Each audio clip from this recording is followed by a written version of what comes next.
A young man named Fujisaki Yudo was standing on the street, surrounded by warmly dressed people.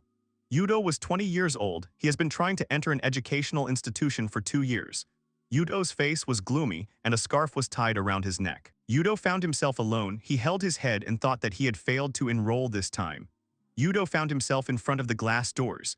There is a cheerful sign with a logo above the door. Yudo went into the store. He continued to hold his head, then he adjusted his glasses and thought that most likely he just didn't try hard enough. Next year he must pass everything. Yudo raises his head and sees an armed man standing at the cash register and threatening the girl to the seller. It was a robber. Drops of sweat appeared on Yudo's face. He thought in fright that this man was really a robber. A man with a medical mask on his face shouted that the cashier should give him the money. Yudo continued to observe everything from the side. A man with a knife in his hands began to shout angrily that why the girl froze and did not see him. The girl was putting the squeeze on her face. Tears appeared on her face. The man was holding a knife in his hands and glaring viciously ahead. Yudo armed himself with a mop and struck at the thief.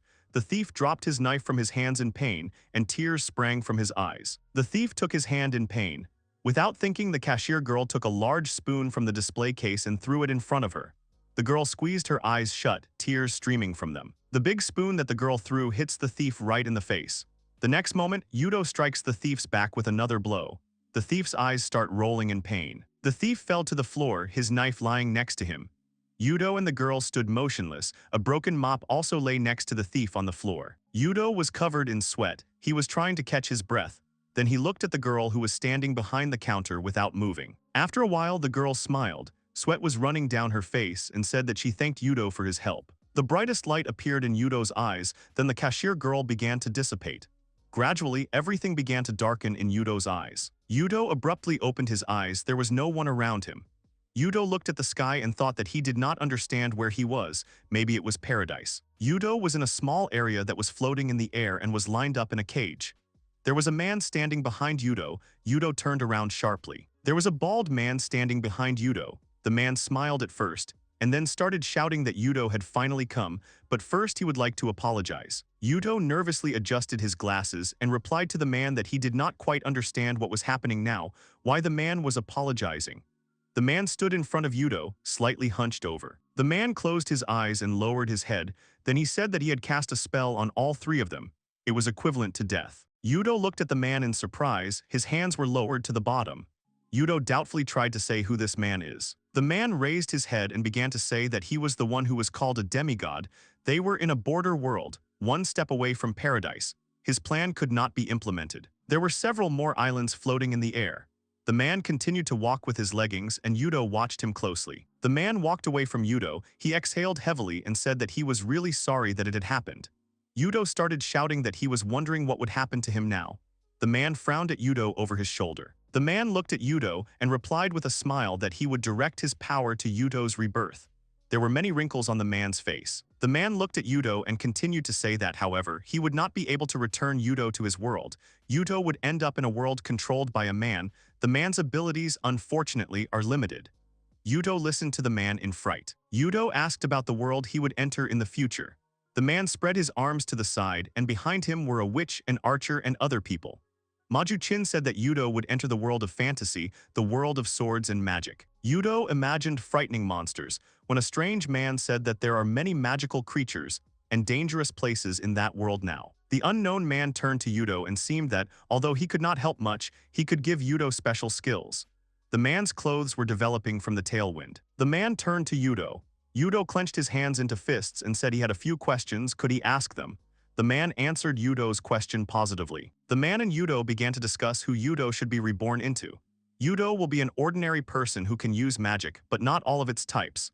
The man thoughtfully touched his chin, and Yudo looked at him in fright. The man held up his finger and several symbols appeared next to him. The man with a smile on his face began to say that there are 4 basic elements: fire, water, wind, earth, as well as combined magic. The man abruptly pointed his finger at Yudo and said that he could reveal his status. Yudo raised his hand and looked at the man in fright. Yudo lowered his hands to the bottom and repeated the man's words about the status. After a while, a table opens in front of Yudo. Yudo did not come to life and was very scared. A table with characteristics opened in front of Yudo. Almost all of them were equal to 0. The man said that this way Yudo would be able to learn more about his abilities. The man stood behind Yudo, he scratched his chin enticingly and said that Yudo had a rank, and he hadn't even given Yudo anything yet. Yudo looked at the man standing next to him in surprise. The man held out his hand to Yudo and said that they had little time left. What kind of ability did Yudo want to get for himself? Yudo looked at the man thoughtfully. Yudo clenched one hand into a fist, he put the other on his chest, and shouted that he wanted a talent with which the reward would match his efforts. There was a sky around Yudo with clouds floating on it. The man frowned and looked at Yudo in surprise. Then the man said that this skill would not be too simple. Yudo stood in front of the man without moving. Yudo was standing in the same position. He started shouting that this skill might be simple. But with Yudo's luck, even if the level rises, there is a chance that the characteristics will not increase at all. Yudo stood in front of the man, he lowered his hands to the bottom. The man touched his chin and looked away. Then the man lifted the kid up and said that he understood everything. In that case, he would give Yudo the skill of innate talent. Yudo and the man presented two people with the same number of levels. The man went on to say that this ability would increase the experience points needed to gain a level. It would be 3 times faster than usual. Then the guys introduced 2 more people. The man continued to talk about the features of Yudo's ability. As the level increases, each ability increases by 1 point, which does not happen for an ordinary person. Yudo's face turned red, and he started shouting that he could really climb faster than other people. If that was the case, then he was asking to be given this ability. Yudo's eyes began to shine unusually. The man's pupil changed, and an unusual symbol began to be reflected in it. The man said that in the same way, the man gives Yudo the ability of clairvoyance. It allows you to evaluate other people and objects, feel magic, and so on. Yudo calmed down, he looked at the man and said that, speaking of a demigod, what would happen to this man now?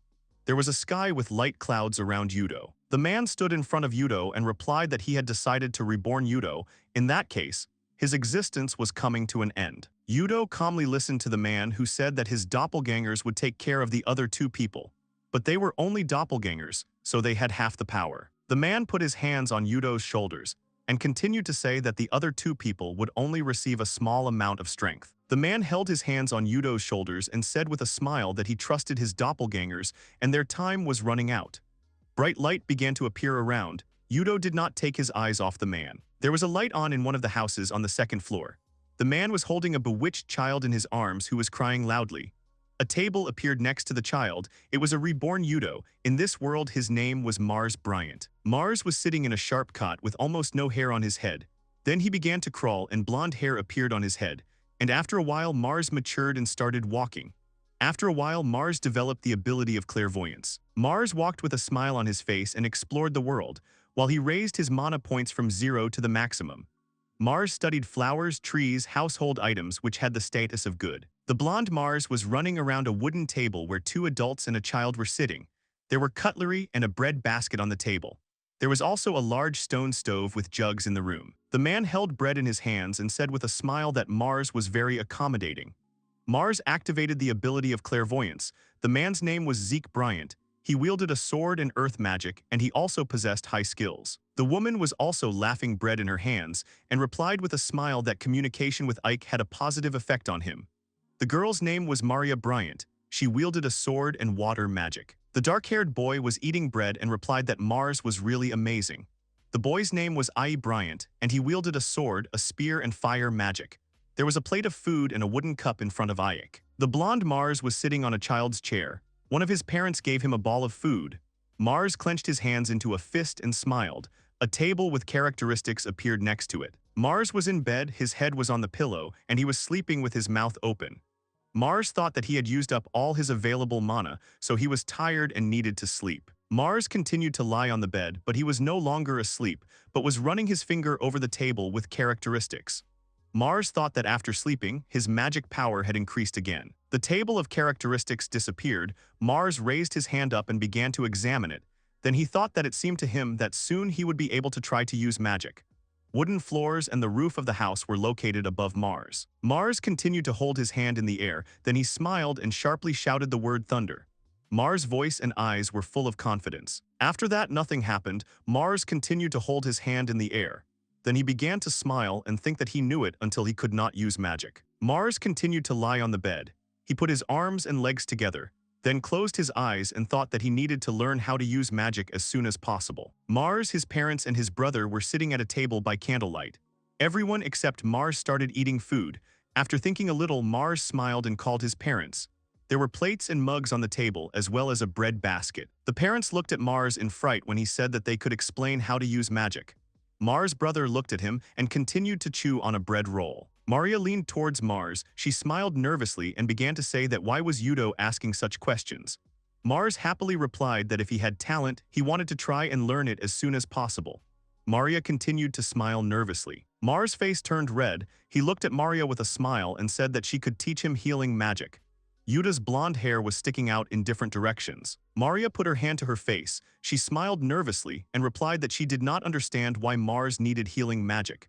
Maria's hair was neatly styled and a dark ribbon was tied around her neck. Mars' parents opened their mouths in surprise and stood up from their chairs when Mars said that he dreamed of healing the wounds of mom and dad. Maria shook her head and whispered to Zeke that they needed to check if Mars could use his magic. It was better to determine his magical abilities in advance. The adults looked away during the conversation. Zeke put his hands together and looked down. Then Maria said that she and Zeke needed to discuss something important, so the guys needed to go to bed. The children listened attentively to their parents and obeyed their words. Ike and Mars were outside. Mars ate his parents with a smile on his face.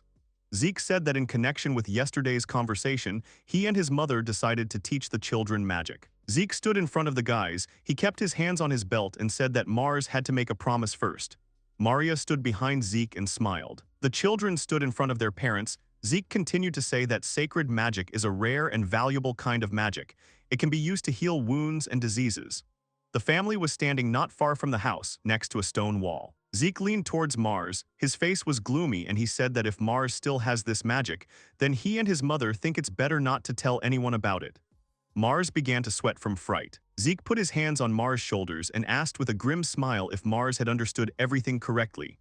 After a while, Mars began to smile broadly. His face turned red, and he answered his father's question positively. Clouds were floating in the sky. The guys sat down on the ground and closed their eyes. Zeke started saying that the guys should focus their attention below the navel. That's where the magic power accumulates, and that's how they learn from the guys a penchant for certain magic. The guys continued to sit on the ground, their faces becoming more and more tense.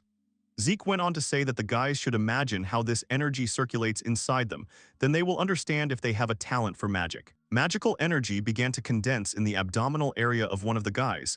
Waves radiated from it throughout the body. Mars thought that he could feel the energy in his body. Now, he needed to get it to circulate throughout his body. Mars squeezed his eyes shut and clenched his lips. Beads of sweat appeared on his face. He persistently thought that it was necessary to make magical energy move through his body, just as blood does. Magical energy began to appear around the guys. The parents were surprised to say that the guys both coped. Now they need to find out what type of magic each has, determine it with the help of a crystal. Aka will start first. Aka blushed and was holy with happiness. His stats were revealed. He wielded a sword, a spear, and fire magic. The parents were surprised by such results of their son and said that he was a gifted child and would become a knight. Then the characteristics of Mars were revealed. He was smiling and scratching his head nervously.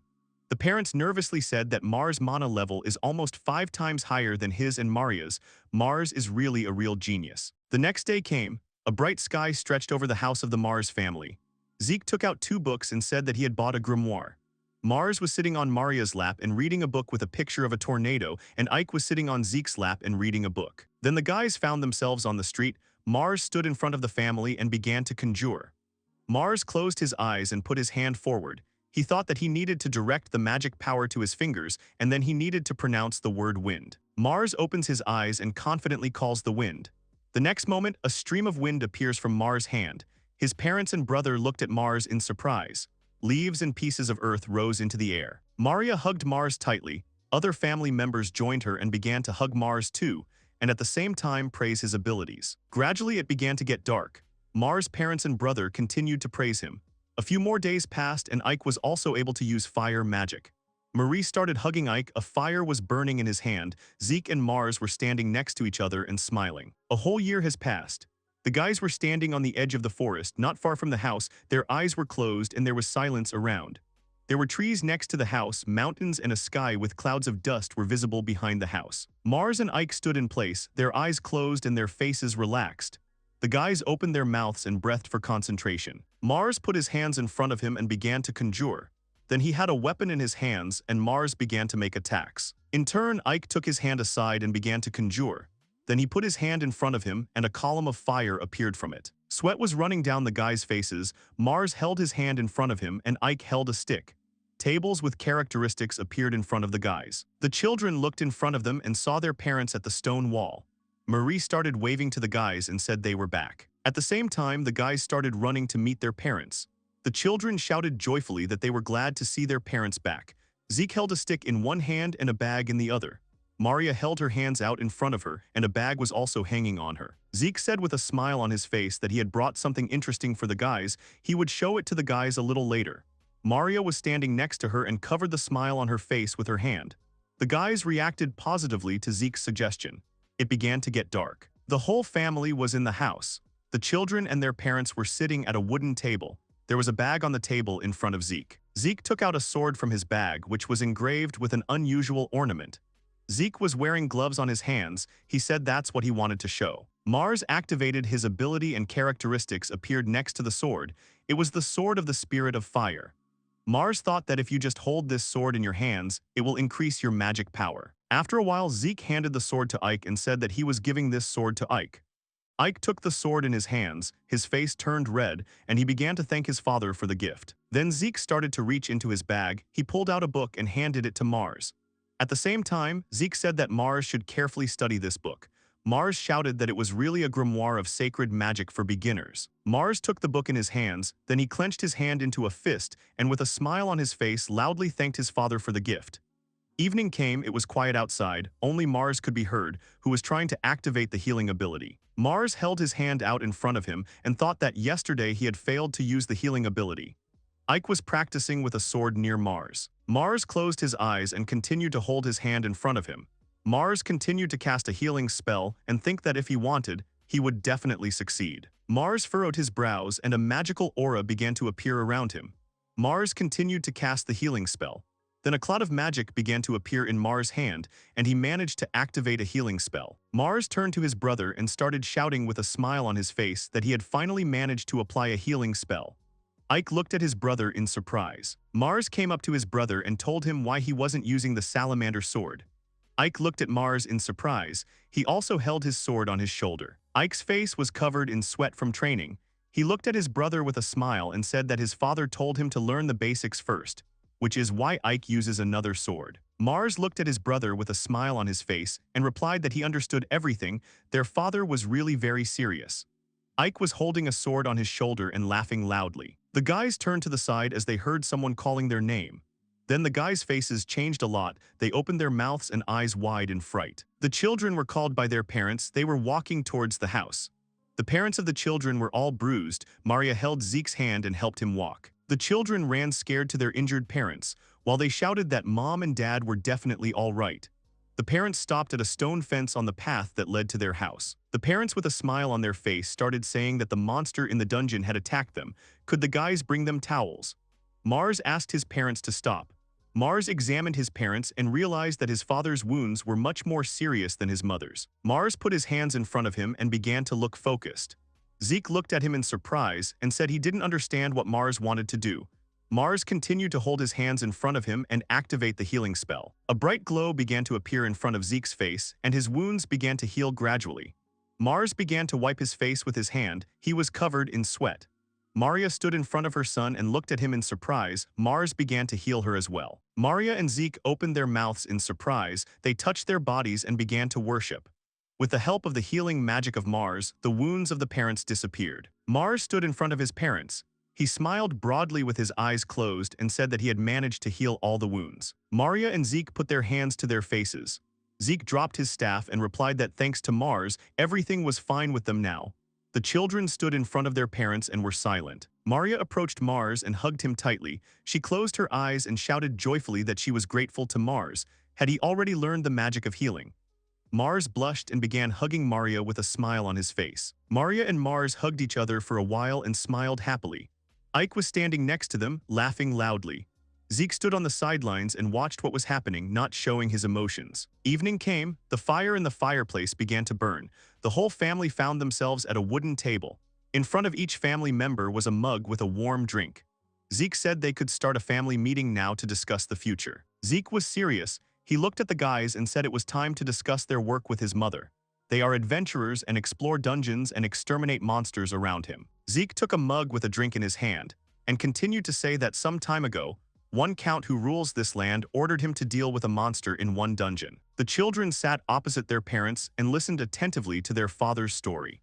Zeke put the mug on the table and said that today he and his mother went to the dungeon, and today they found out that Mars can use sacred power and came up with something. The boys put their hands on the table and listened attentively to their father.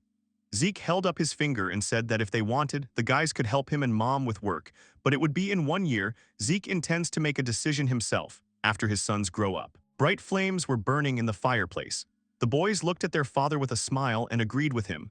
Zeke interrupted the guys and said that he would have another piece of news for the guys. Zeke put his hands together on the table. He smiled broadly and said that soon the guys would have a younger brother or sister. Maria blushed. She put her hand on Zeke's arm and began to smile broadly. It was completely dark outside the window. Mars grabbed the table. His face was red. He was very surprised to hear this news from his father. Ike was sitting next to him. He clenched his hands into fists and began to smile broadly with joy. Another year has passed. A lush tree grew next to the house of Mars and his family, and fluffy clouds floated across the sky. The guys were outside, holding swords in their hands and preparing to attack each other. After a while, the guys rushed to each other. Mars, with the help of its ability to control the wind, betrayed acceleration. The guys approached each other and began to masterfully strike at each other. Mars was determined. He struck with his sword at Ike. Ike in turn struck at his brother. After a while, the swords of the brothers joined. The guys were determined. They looked at each other with smiles on their faces. Unusual clusters of energy formed around the guys. Mars and Ike continued to fight with smiles on their faces. Mars thought that a lot had happened in the past year. The statuses of the guys increased slightly, but the possession of special skills showed a low level of abilities. Ike held a fire sword in his hands and practiced with it. His parents and Mars stood behind him and admired his abilities. Then the door opened, and Mars thought that Ike had started practicing with a magic sword, but a more important event was happening. This important event was the birth of Mars and Ike's sister. Mars activated his ability and saw that the girl's name was Lena. She had water magic and earth magic. The girl was lying in a crib under a blanket and smiling broadly. The whole family was standing around the crib where Lena was lying. They looked at the girl with smiles on their faces and affection. Lena began to reach out to her relatives, and they, in turn, thought that the girl was very cute. After a while, the whole family found themselves at the dinner table. The fire in the fireplace was not lit. There was a glass of drink on the tables in front of each family member. Zeke started saying that a year had passed and the guys were much stronger than Zeke expected. Zeke leaned a little on the table and continued to say that starting tomorrow they would all go exploring together. Ike supported his father's words. Maria frowned and began to say that she couldn't get rid of her anxious thoughts. The guys looked at their mother in fright. She continued to say that if the guys took Mars with them to heal their wounds, even if the battle would be calm if he was around. Then Maria got up from her chair and leaned on the table. Maria began to shout loudly that Mars was only 3 years old. She was very worried about it. Maria stood on the floor and leaned on the table. She continued to shout that Mars might be a gifted child, but it was too early for him to participate in such battles. Zeke put his hands on the table and listened attentively to his wife. The boys listened to their mother in silence. Marie sat down on the chair again. She picked up the mug and looked at it. After thinking a little, Maria said that it was too early for Ike to participate in battles too. She would like to go herself, but it was tedious to look after Lena. After thinking for a while, Marie looked at Mars and said what he thought about it. Zeke and Ike stared at Maria and Mars. There was a large window behind Zeke, through which one could see lush trees and a cloudy sky. Mars looked at Zeke and said he wanted to go with his dad and Ike, but he also understood what Mom was talking about. Maria held a mug in her hands and looked piteously at her youngest son. Then she closed her eyes and said that she understood everything. Mars' face broke into a smile when he heard his mother's words that it was better for the three of them to stay together. They should not separate from each other, and they also need to avoid areas saturated with magic. Ike smiled and looked at his mother. Maria held up her finger and with a serious expression on her face said that since the guys were still children, they would not be able to use the equipment. But at the same time, they should be ready for any events and consequences. There was a cupboard with dishes in the room. Maria continued to warn the children about the dangers and what they should take with them. Zeke looked at his wife in surprise when she started talking about him. Zeke smiled and said that Maria should rely on him. Clouds floated across the sky that stretched over the house of Mars and his family. The guys found themselves on the street not far from the house. Maria saw them off and wished them good luck. Zeke was holding his staff and bag, Ike was holding a sword on his back, and Mars was saying goodbye to his mother. The guys found themselves next to the guild building. Mars and Ike stood outside and thoughtfully looked at the surroundings. There were a lot of people near the guild building. And on the building itself there was an inscription and the coats of arms of the guild. Mars was looking at a man and a woman who were laughing and chatting. Mars thought it was the first time he had seen other children besides themselves. Then Mars' pupils changed. He activated his clairvoyance ability. The young man raised his hand and told the girl something with a smile on his face. She laughed in response. Next to the guys there were tables with their characteristics. Mars looked at them and wondered if he and his brother were really that strong. Zeke came up to the guys, he smiled and said that he was sorry for the delay. He took the task of hunting monsters. There were multi-story buildings in the city. The guys were walking down the street after Zeke. There were a lot of people in different outfits around them. A tree with a lush crown was stirred by the wind and some leaves fell to the ground. The guys found themselves at a long wall. The entrance was guarded by 2 knights. Zeke looked at the guys and with a smile on his face, he said that they needed to go through the gate. The gate opened and the guys joyfully ran forward. Zeke walked through the gate slowly and carefully watched his children. The guys stopped on the road and Ike had a sword hanging on his back. Zeke approached the guys. The wind lifted dust and tree leaves into the air. Mars' face began to glow with joy. He looked in front of him and smiled broadly. The guys and Zeke had a view of the hilly territory through which the road passed. It led to the forest and high mountains. The wind blew along the way and carried the leaves of the trees and dust. Zeke put his hand on his belt, and in the other he held his staff. Zeke smiled and said that he didn't expect them to get to this place so quickly. Mars looked in surprise into the bushes, from which a frightening noise began to be heard. The bushes were not far from the place where the guys were standing. Mars activated his ability and began to bring his gaze closer to the place where the noise was coming from. Mars was very surprised, because he saw several monsters hiding in the bushes and laughing. Several monsters were standing in the bushes. They were wearing some kind of rags. The monsters were looking at each other and laughing. Mars thought, startled, that these were goblins. They had low characteristics. The monsters looked at the guys in fright as Zeke made a strange sound. Then the goblins rushed towards the guys. They were full of anger. Zeke said he was going to show me how to deal with monsters and Ike should do the same. The monsters were running towards the guys. Zeke looked at his sons and said that Ike should be able to deal with the monster with fire, but the sword should always be ready. Zeke held his hand out in front of him and began to conjure. Then Zeke took a staff in his hand and held it in front of him. He cast a spell and stones flew at the monsters. A few stones hit the monsters and a few flew past. 2 monsters fell, 1 remained unharmed. Zeke crouched behind Ike and said that he needed to attack the monster. Ike put his hands in front of him and began to conjure. The monster began to grin and release its claws to attack. Ike's gaze was serious. The monster appeared a few meters away from Ike. Ike held his hands in front of him, and as soon as the monster got close to Ike, he launched a fire attack. There was a loud sound and the monster was blinded by a bright flash. The monster collapsed to the ground. It was engulfed in fire. The monster began to scream and beat his hands and feet on the ground. Zeke looked at what was happening and with a smile on his face he praised Ike's excellent work. After a while the fire went out and black ashes remained from the monster, from which the remnants of smoke emanated. Zeke slowly began to move in the direction of the monster. The boys stood in place and watched their father's actions. Zeke approached the remains of the monster. He pushed aside the coals and there was a small crystal on the ground. Then Zeke said that after a successful fight, you need to remember to pick up the magic stone. Zeke took the stone in his hand and continued to say that then this stone should be taken to the guild, and they will buy a magic stone from you. The remnants of the monster flared up again. Zeke held a staff in his hands and said that he definitely needed to make sure that the remnants of the monsters were burned. There would be a lot of problems if the monsters turned into undead. The fire stopped burning. This time there was nothing left of the monster. The guys and Zeke were looking at the ashes.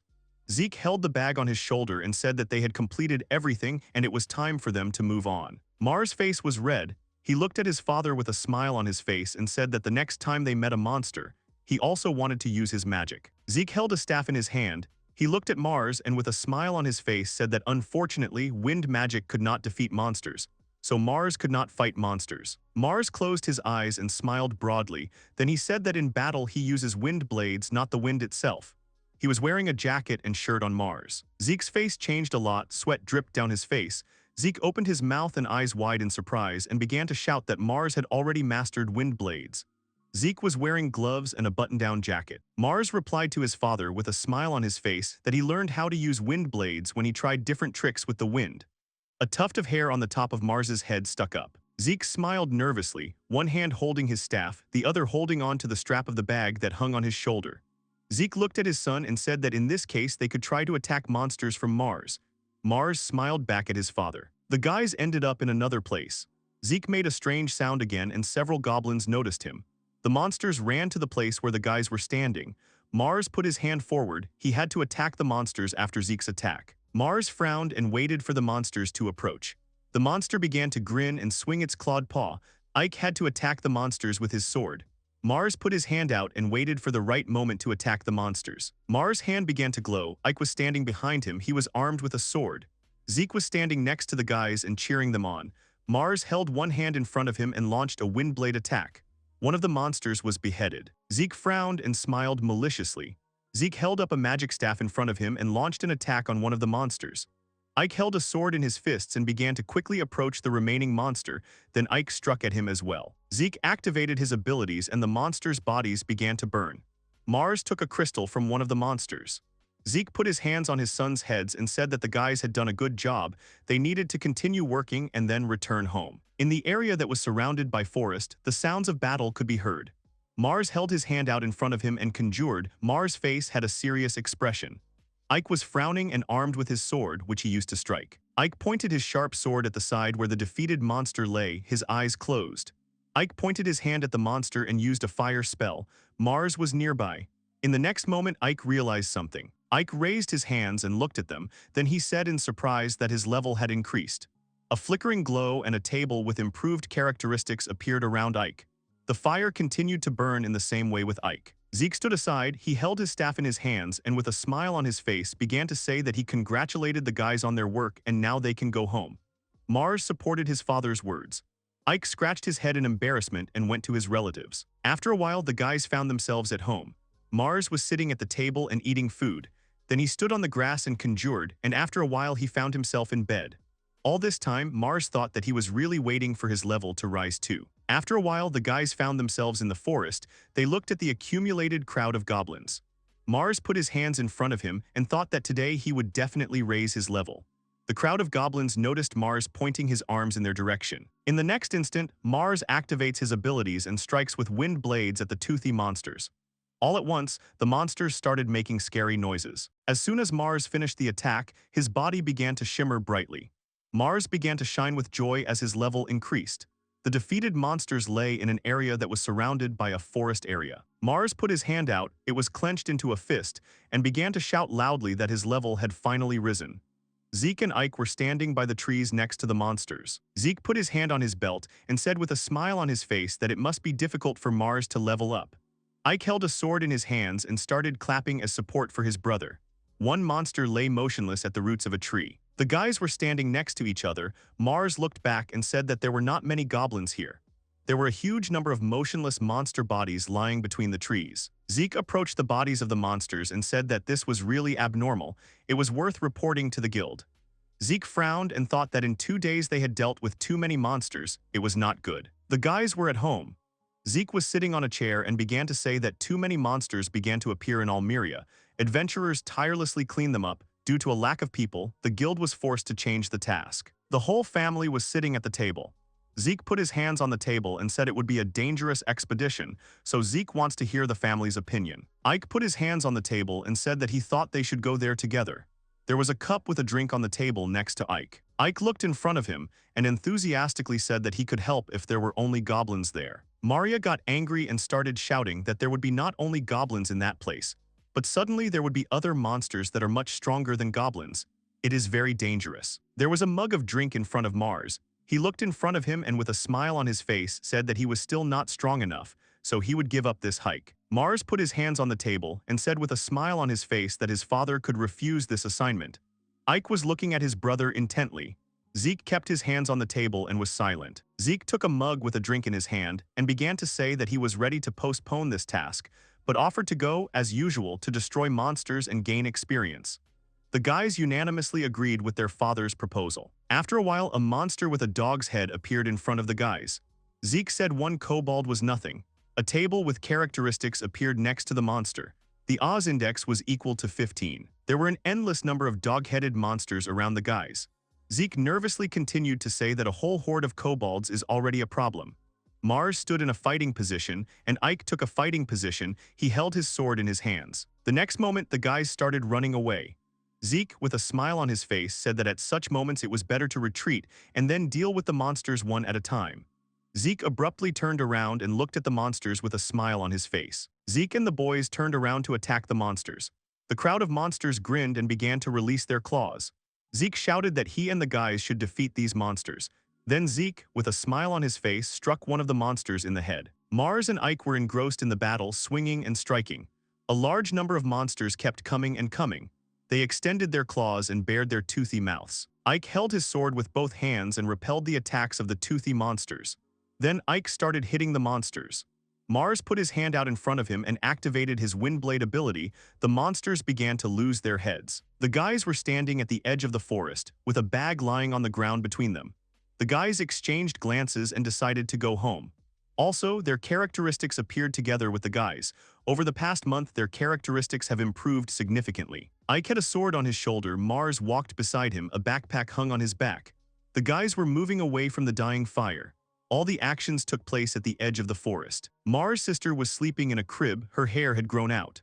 Mars looked at his sister with a smile on his face and thought that it was time to tell about the heavenly eye. The whole family was sitting at the table. There were many plates of food on the table.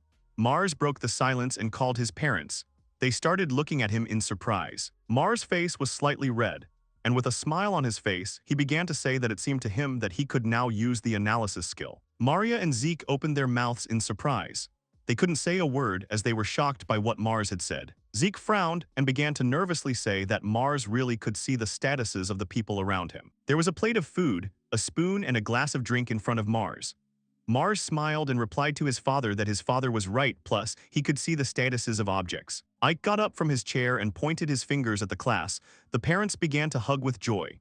Zeke looked at Mars in surprise, who said that they could discuss the expedition to Almeria again. Mars was standing on the floor. He clenched his hands into a fist and said that he thought there were too many goblins here. It would be nice to figure out what was going on. Zeke looked at Mars in surprise. He was a little shocked by what his son said. Maria held onto Zeke. She looked at him with a smile and said that she agreed with Mars. It wasn't such a bad idea. Zeke looked at the bottom and replied that this idea really sounds good.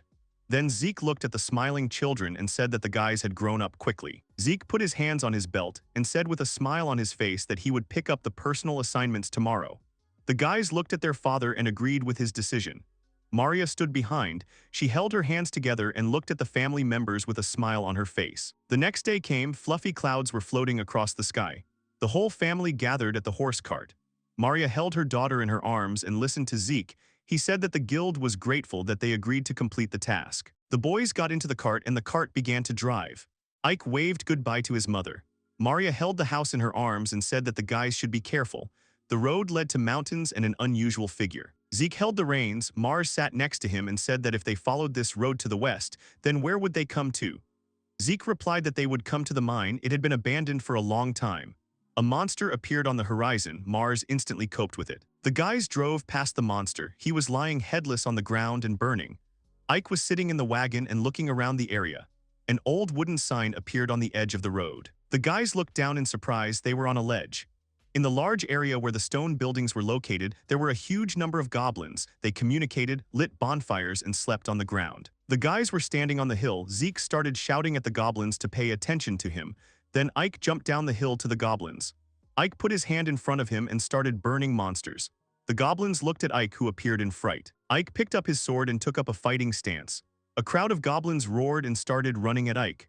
Ike frowned and smiled maliciously. As soon as the goblins approached Ike, he dodged and jumped aside. After a while, Zeke and Mars put their hands in front of them and began to conjure. Ike was standing next to his father and Mars. The guys started using magic to attack the monsters. A barrage of attacks descended on the goblins. They began to make loud noises. Mars was covered in sweat. He wiped his face with his hand and then said that they did a great job. He also raised the level. Then Mars took out a magic crystal from the fire. The characteristics in the table have increased significantly since last time. Mars held a magic crystal in his hands, then he looked in the direction from where Ike had called Zeke. Zeke held a baton in one hand and a backpack strap in the other. Zeke looked in the direction Ike was calling him from. The guys were surrounded by two-story stone buildings. Zeke stood in place and looked up in surprise. The guys were standing behind him and also looked up in surprise. The guys found themselves at a large wooden door. The guys started to discuss in surprise where this door leads. After a while, the door creaked and began to open. In the crack of the opening door, a large number of angry monsters began to be seen. Zeke opened his mouth in surprise, and they slightly raised the hand that held the magic wand. The guys stood there and also opened their mouths in surprise. A large number of small goblins came out of the building, and there was one big goblin among them. He had a high level of HP and stamina. Zeke looked at the monster and said that it was a hobgoblin and they were tenacious and hardy. Zeke threw the bag on the ground and got into a fighting pose. Then he said that first they needed to destroy the goblins, and then they would go after the hobgoblin. Mars stood still and looked up.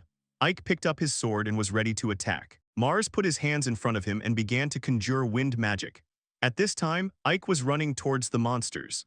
Ike was running towards the big goblin, flanked by small goblins. They began to be cut apart by the magical attack of Mars. The big goblin had both ears pierced.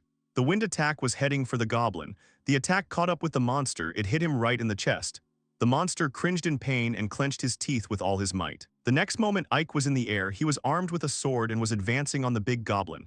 Ike's face was frowning and serious. The goblin noticed Ike. The veins on the goblin's face began to swell with anger, and he began to grin. Ike almost caught up with the big goblin, but the goblin gritted his teeth and repelled Ike's attack. Ike started to deflect the blow with his sword, then he landed on the ground and was ready to launch a new attack. Ike pushed off the ground and rushed forward. At this time, Mars put his hands in front of him. He furrowed his eyebrows and was ready to launch another attack on the big goblin. Zeke shouted that Mars should aim at the big goblin's eyes. Mars makes an attack on the monster along with an armed Ike. A large goblin with pierced ears held out his hand in front of him to repel the wind attack of Mars. The big goblin opened its mouth. The wind attack passed by the monster's paw and hit it in the face. Ike was rushing forward, his face very serious. When Ike ran towards the big goblin, he held his sword in his hand. As soon as Mars' attack hit the monster's muzzle, it opened its mouth and began to make loud noises, just as the monster began to cover its muzzle with clawed paws. After a while, Ike found himself in the air above the big goblin. A large goblin was standing on the ground. He was covering his muzzle with his clawed paws. There was also an abrasion on the monster's chest from Mars' attack. Ike approached the monster and struck at it. Then Ike landed on his feet. He spread his arms out to the sides. In one hand he held his sword. Ike's gaze was serious and his eyebrows were heavily furrowed. Ike got to his feet, and behind him lay the body of a large goblin and several bodies of small goblins. Zeke said with a smile on his face that Ike had done a good job. Ike picked up the magic crystal that was in the big goblin. Ike looked at the crystal in surprise and said that the crystal was surprisingly huge. Zeke was standing behind and lighting a fire. Then he looked fearfully through the crack of the door. There was a gloomy atmosphere in the back of the room. Zeke cautiously began to say that this was a maze. If the goblins poured out of here, then it could become a serious problem. Other monsters could come from there. Zeke was standing by the big door. Mars began to go to his father and tell him what plan they would follow next. Zeke looked at his son and replied that they needed to look around. Zeke looked away and continued to say that if there are goblins in the room, they will inform the guild that the monsters are coming from here. The guys started walking into the gloomy room. The building was lined with large bricks. The doors themselves, which led into the room, were old and rusted. The boys also agreed with their father's decision. The big door that led into the gloomy room slammed shut. Zeke held a magic staff in his hand and walked in front, with the guys walking behind him. Gloomy and frightening sounds were heard in the room. Zeke held a magic staff in his hand, then he lifted it and pointed at another door. Zeke was looking at another door and started saying that he and the guys should inspect this area and then turn back. The door creaked and opened a crack. Zeke went into the room. There were several creatures standing there, and Zeke was scared when he noticed them. 3 robed monsters held staffs in their hands. A table with characteristics appeared next to the monsters. They possessed the magic of the earth. Zeke and the guys hid behind a wall. Zeke held a magic staff in his hands and told the guys that these monsters were goblin magicians. The guys stood behind Zeke and looked at the monsters in surprise. Zeke was standing behind the wall. He looked towards the monsters and started saying that monsters use magic, so it won't be so easy to eliminate them. Torches shone in the room and vases lay on the floor. The monsters stood and looked in the direction of the guys. The guys, along with Zeke, armed themselves and rushed to the attack. Zeke held a magic staff in front of him and shouted that it was necessary to destroy the monsters before they cast a spell, so you need to act very quickly. Zeke was walking towards the monsters with a smile on his face. Ike and Mars were frowning and serious. The goblin magicians noticed the guys who were rushing at them and were very scared. Mars put his hand in front of him and began to conjure. Ike began to attack monsters with his sword, and Zeke struck with his staff. A satisfied smile could be seen on his face. Ike started burning goblin bodies. Zeke walked forward and found himself at the chest. Zeke looked at Mars and said that Mars should scan the chest with analysis, maybe it's a trap. Mars' eyes changed as he activated the ability. Next to the chest that stood on the floor, a characteristic appeared. Its contents depend on the luck of the person who opens it. Mars looked at his father and said that the chest was not dangerous and the contents depended on luck points. Zeke walked up to Mars, he looked at the chest, and said with a smile that in that case Mars should open this chest. Mars was looking warily in the direction where the chest stood. Mars walked over to the chest and began to open it with care. Mars started to open the chest and there was a creak. Mars' eyes sparkled as soon as he saw the contents of the chest. There was a fire bracelet in the chest.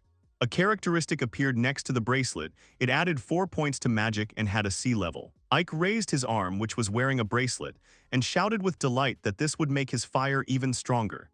Zeke and Mars were standing nearby, looking at Ike and rejoicing at their success. There was a bright sky above the guild building with clouds floating across it. The guys ended up in the guild building. Zeke looked in front of him and said that they had come with a report to the guildmaster. Zeke was flanked by surprised guys. The guys were standing at the reception desk. Zeke went on to say that his children would go with him. There were tables in the room where men sat and drank from wooden mugs. A girl in a suit was standing at the reception desk. The guys found themselves in another room. There were large shelves in the room which were lined with books. There was an older man sitting at the table in front of the shelves, and he started saying that Zeke had done a great job. There were many wrinkles on the man's face. The man looked at Zeke and said in surprise that Zeke could tell about these children. There was also a large window in the room. Zeke pointed at the children and said they were his sons Mars and Ike.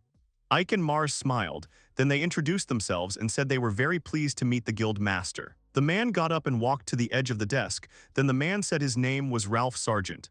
Zeke and the guys were looking at Ralph. Ralph was a little surprised when Zeke started saying that he and the guys had come to talk about the quest they were on. Zeke started to remember the monsters they had to meet. Then he said that the back in the abandoned village turned into a maze. They saw a hobgoblin and goblin magicians there. Zeke frowned and said that the maze had just begun to grow. If it continued like this, then they would face big problems. Ralph was sweating and panicking. Ralph hunched his shoulders a little and said that he would report the news to Count Carmel. Zeke was standing in front of Ralph. The guys were standing behind Zeke. There was a large closed door behind Ike and Mars. The guys looked ahead with smiles on their faces. Zeke started saying that he would like to register the children as adventurers. Zeke began to recall the skillful attacks of the guys and continued to say that the children accompanied him in exploring the maze. And if they had not eaten, Zeke would not have been able to learn so much information. Ralph straightened up, he began to scratch the back of his head nervously and then said that Zeke was sure of it. The guys were still just kids. Zeke replied with a smile on his face that Ike could wield a sword, a spear and fire magic, and Mars could use Vera magic. Ralph frowned, he didn't believe Zeke's words. Ralph opened his mouth in surprise when he saw the guys. The guys unanimously agreed with their father's words and began to activate their abilities. Ike put his hands in front of him and conjured fire, and wind appeared around Mars. Ralph held out his hand in front of him and started shouting loudly that he agreed. He would register Ike and Mars as adventurers himself. The guys' faces turned red and they began to smile at the happy news. Then the guys shouted with one voice that they were grateful to Ralph. They screamed so loudly that they could be heard on the street. Night gradually fell. After a while, the guys found themselves at home. Sounds of fighting began to be heard near the house. Ike began to be lifted from the earth of Mars. Mars began to praise his brother's abilities. Ike replied that Mars was exaggerating, he would become much more capable over time. Ike was helping to lift Marsa with a sword in his hands and a smile on his face. Zeke was standing nearby and started calling the guys. A smile appeared on Zeke's face as soon as he heard that the guys were glad to see him. The whole family found themselves at a wooden table. Zeke put his hands on the table and started saying that it was time for them to talk about the award. They got it 3 of them, so they would share it between 3. Ike lifted his arm with the bracelet and pointed at it with his finger. Then Ike smiled and said that the fire bracelet would be enough for him. Mars put his hands on the table and with a smile on his face said that he would like to study the magic of the earth. It would be enough for him if Zeke would help him with this. The parents looked at their sons in surprise. Then they started laughing loudly and covering their mouths. Zeke put his hand to his face and said through laughter that the guys were in their repertoire. Zeke agreed to teach the magic of Mars. Zeke took out the adventurer's cards and handed them to the guys. The guys began to look at the adventurer's cards with delight. Maria looked at Zeke in surprise when he said that a request had been received from the guildmaster and Count Carmel. Zeke put his hands together and with a serious expression on his face, said that they wanted him and the guys to join other adventurers in exploring the maze. As a reward they promised the title of Baron. What do the guys think about it? Maria blushed and agreed to the proposal with a smile on her face. Ike and Mars, with a smile on their faces, also agreed to Zeke's proposal. Zeke smiled and said that was fine and they should get to work. After a while, a long line of people walked out of the city. Along the road, along with people, carts were moving, which were crowded with horses. Woody and shrubby vegetation grew on the sides of the road. 6 months have passed. There were a lot of people in the square. Mars and his family were among them. Mars and Maria discussed the successful completion of the tests. Tables with improved characteristics appeared next to the guys. Zeke was holding a bag on his shoulder. He stared and saw a crowd of people. The man with long hair began to greet Zeke and thank him for his work. A man with long hair was smiling, and several people were standing next to him. A girl in a witch's hat was holding a little girl in her arms. It was a group called Blue Fang. They had a D rank. The girl was smiling broadly and stretching her arms forward. Maria, with a smile on her face, began to say that she was grateful to the guys for looking after Lena. There was a beautiful house on the territory. Its roof was covered with tiles. There were many useful buildings on the territory of the courtyard. It was Baron Bryant's house. The whole family, except Lena, was sitting at a wooden table with mugs of drink on it. Zeke smiled and said that he suggested exploring the maze deeper. Then Zeke frowned and continued to say that they were getting married in the evening. The guys should be ready. The guys looked at their father and unanimously agreed with his application. Zeke found himself at the door that led to the maze. He asked if everyone was ready. If so, then it was time for them to move out. Zeke was not alone at the maze. Maria was with him. Ike, he held a stick in his hands, and Mars, he held a knife in his hands and smiled. The whole family found themselves in a stone room. There were various monsters in front of them. The family stood in the doorway, and Zeke said that Ike and Mars would be able to cope with these monsters on their own. The guys unanimously agreed to the father's question.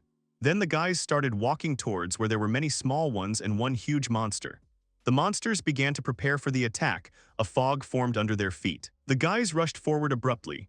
Ike was holding a stick in his hands and his sword was on his back. Mars was holding a knife that was wrapped in wind magic.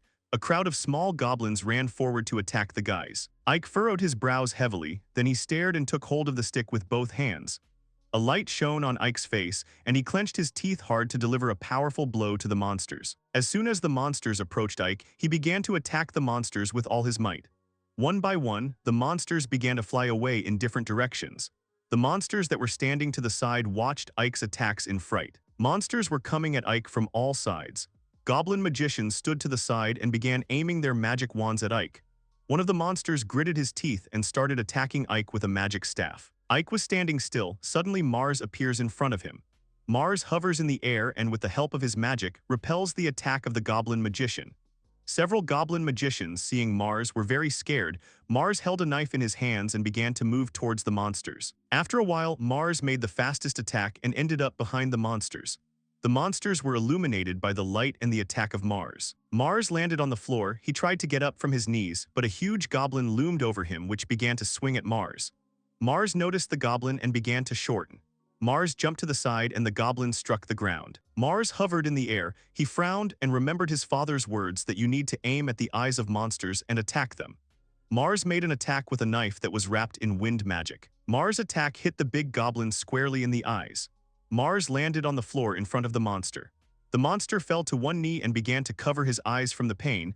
Then the monster began to make scary noises loudly. At this time, Ike did not think for long. He picked up a spear and began to aim. Soon he threw a sharp spear at the intended target. The spear's speed was very fast. Ike aimed at the monster, which was covering its face with clawed paws. The spear flew past Mars, who was standing in front of the monster. After Ike's attack, the monster collapsed to the ground. The guys started looking towards where the wooden chest was. After a while, a new spear appeared in Ike's hands. Ike raised the spear above his head and began to admire it enthusiastically. A table with characteristics appeared next to the spear. It was a fire spear. It added 20 points to the attack. The whole family gathered at the place and walked down the corridor. Ike left his old spear against the wall. Mars was leading the way. After a while, Zeke's face began to shine with joy and he smiled broadly. Zeke stood in the hallway and looked at the door, which began to glow brightly. In the corridor, there were branches to the right, to the left, and to the front. After leaving the hallowed door, Mars and her family found themselves on the street. Zeke broke the silence and said they would rest for a while in a safe area. The sun shone on the shrubby plants and the area where they grew. Mars and his family are sitting on the grass. They spread a blanket and sat down on it to rest for a while. Zeke and his wife looked at each other and laughed. Mars and Ike enjoyed eating their food. Lush plants grew behind the guys. After a while, Mars lay down on the blanket. He put his hands on his stomach and fell asleep. His knife was lying on the bedspread next to Mars. Its improved characteristics have been discovered next to Mars. After a while, Mars and his family found themselves back in a gloomy cave. They went down the stairs and found themselves in a room with monsters. Marsa and his family were on the second floor, surrounded by small and large monsters on all sides. Mars and the whole family began to smile maliciously. Then the sounds of fighting and fighting began to be heard throughout the corridor. Mars and his family were standing at the big door in a huge room. Torches burned on either side of the gate. Zeke was holding a bag on his shoulder and said that these gates were too big. On the other side of the room, the bodies of the defeated monsters lay on the floor. The door creaked open. Mars and his family stood in the doorway and stared in front of them. Several huge monsters were also looking at them. Mars and his family armed themselves and took up fighting positions. The big goblins were looking at the guys and preparing to make an attack. Behind the big goblins stood a huge goblin in armor and weapons in his paws. Zeke looked at all the monsters in fright. A huge goblin in armor and with a weapon in his paws stood in place. Mars looked at the monster in fright and activated his assessment ability. It was a goblin general. He was strong, agile, and had good stamina. Mars looked at his parents. They put their hands in front of them and started aiming at the monsters. The parents began to discuss with smiles on their faces that the Goblin King was waiting for them at the very end. The guys should watch their parents fight. The Goblin General thrust his weapon forward and let out a terrible roar. The smaller goblins rushed to attack the guys. Zeke began to cast a spell called the Earth Fortress, and Maria uttered the words of the spell of the Ice Fortress. A stone dome appeared above Zeke, and a dome of many crystals appeared above Maria. At this, a loud noise was heard. The goblins began attacking the protective domes of Zeke and Maria. The Goblin General began to push aside the other goblins and move towards the domes. Then the Goblin General began to swing his sharp weapon. The Goblin General unleashed a barrage of crushing blows on the protective domes of Zeke and Maria. The rest of the goblins stood to the side and watched what was happening. At one time, Maria and Zeke began to kill themselves viciously. Then they furrowed their eyebrows and said that now was the time to make an attack. The next moment, there is a brilliant flash of light. Then the goblins began to be pierced by stones and crystals. Ike held his new spear on his shoulder and stared at what was happening with Mars in surprise. The Goblin General stood in place and covered his wounded body with his hands. Half of the armor and weapons were scattered by Zeke and Maria's attack. Even the goblin's helmet was damaged. The goblin froze in place with its mouth open and a blank stare. After a moment, the Goblin General collapsed to the ground and stopped moving. The helmet from the Goblin General's head rolled to the side. The rest of the monsters' bodies were lying next to the Goblin General. They also did not move. Marie was holding a staff. Zeke was also holding a staff. At the same time, the parents turned to their mothers and said that how the children evaluate from strength. Mars was holding a knife in his hands, and Ike was holding his new spear. The guys approached their parents and said with smiles on their faces that their parents had done well. Marie put her hand to her lips and laughed shyly. Meanwhile, the sun was shining in the city of Labyrinth Grants. There were a large number of multi-story buildings on the territory of the city. The cat climbed onto the girl's lap and began to scratch her clothes. The girl was sitting on her lap and hugging the cat with a smile on her face. The girl and the cat looked in surprise in the direction from where a young man was running towards them and calling the girl. The girl ended up in one of the houses of the city. She went into a room where there were many beds and wounded men lay on them. The girl stood in the doorway and tried to catch her breath. The man with the bandaged head and body got up from the bed. His body was shaking all over. The man waved his hand and said that he was sorry for the trouble, but would Clarice be able to treat him? The girl went to the wounded man. The girl was standing in the room. She raised her arms and closed her eyes, and a magical light began to appear in the girl's hands. Behind the girl was a door and a closet with various items. The girl smiled. She opened her eyes slightly and began to cast a healing spell. A strand of the girl's hair was braided into a pigtail. Torches are burning brightly on the massive stone wall. on which every brick is literally visible. One of the goblin generals emerged from the floor thanks to a rather intricate magical seal. His friend is lying next to him, looking at him uncomprehendingly. The father of the two brothers says that they got into the goblin general's room and that even if they take away these creatures' lives, they will still come to life again. There is a small stone bunker behind the boys, from which the parents are visible. The father tells the boys to gain experience in this place for their future battles. The other one wishes the guys good luck. The boys don't pay much attention to them. The goblins continue to surround the heroes, trying to corner them. The boys do not give up and continue to hold the line. The parents, sitting in a stone bunker, shout to the heroes to defeat all the goblin generals. Finally, the heroes decide to attack the goblins. There is a huge amount of enthusiasm and determination on their faces. The young men are full of confidence in their victory and are not going to deviate from their plans. They nod in agreement to the commanders from the bunker. Goblins are not going to lose. They are also completely confident in their victory. Their not very attractive faces also show determination and confidence in their victory. They are not ready to lose to outsiders and uninvited guests. A young man with white hair aggressively rushes to attack the monsters. His friend is not far behind him. He also attacks monsters without feeling a drop of pity for them. The young men mercilessly chop down the goblins' bodies, not wanting to lose. Goblins, on the other hand, fight off the heroes, trying to protect their exposed areas of the body. When they throw the characters away from themselves, it's more like throwing away rag dolls that fall so inappropriately from above. The hero with white hair, even after he was thrown down, rises again and is about to attack the goblin again. In a leap, he swings a small blade, preparing to strike an opponent so great in comparison with him. As a result, Mars gets to the goblin's vulnerable spot, namely his neck. He passes the blade with all his might through the goblin's flesh, which is not covered in armor. This action causes quite a lot of damage to the monster.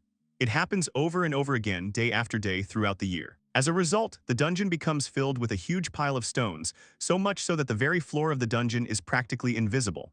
The heroes stand proudly, having emerged from this difficult battle victorious. Mars' level rose to 14 and Ike's boys to 19. At the end of the battle, the parents who were sitting in it all the time of the battle also leave their bunker. One of them praises the heroes, saying that they did a great job and did a pretty good job. His companion stands silently beside him without uttering a word. Then he says that they can move on to new adventures and training. He has a confident and calm smile on his face. He is looking somewhere ahead, trying to explore further terrain. Then the gaze of all the characters falls on the stairs leading to the third floor. The heroes climb it and discover something amazing. All of them even have their mouths open because of what they saw in front of them. They are faced with a huge and massive gate decorated with a stone goblin head from which ornate patterns emanate. One of the heroes says that it looks like these gates lead to the boss's room. Then a gloved hand rests on the heavy stone gate. Its owner begins to put pressure on the gate with all his might, trying to open it. It turned out to be the father of the young men who fought goblins in the dungeon. He opens the gate, saying that it's time for them to move on forward. All the heroes, singing behind him with great determination, look into the opening passage. As a result, they end up in the boss's room. They are faced with a huge room, at the end of which there is a throne on which someone is sitting, and the throne itself is guarded by two knights, rather small in stature. When the heroes manage to get closer, they can take a closer look at the knights guarding the throne. Their faces express nothing but anger and neutrality. The hilts of their swords are tightly clenched in their hands. These are the goblin lords. On the throne, located at the end of the room, sits the goblin king. His face is full of arrogance and contempt for intruders.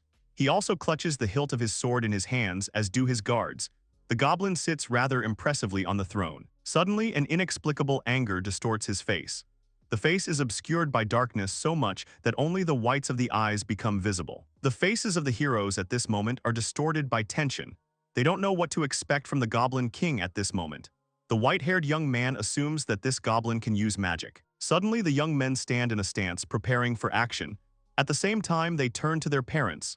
Their voices are full of determination. Parents, hearing such a tone in the voices of their children, were greatly surprised, at the same time tensed and wary. They didn't even know what their children were up to. The boys also took defensive poses, preparing for battle with such strong and powerful opponents, such as goblin lords, and asked their parents to leave them on them. The goblin lords were already ready to attack the intruders too. As a result, the guys rushed to attack their opponents dressed in such strong and durable armor. There was determination and confidence in their victory on the faces of the guys. The goblin lords also decided to keep up with them and also rushed to attack.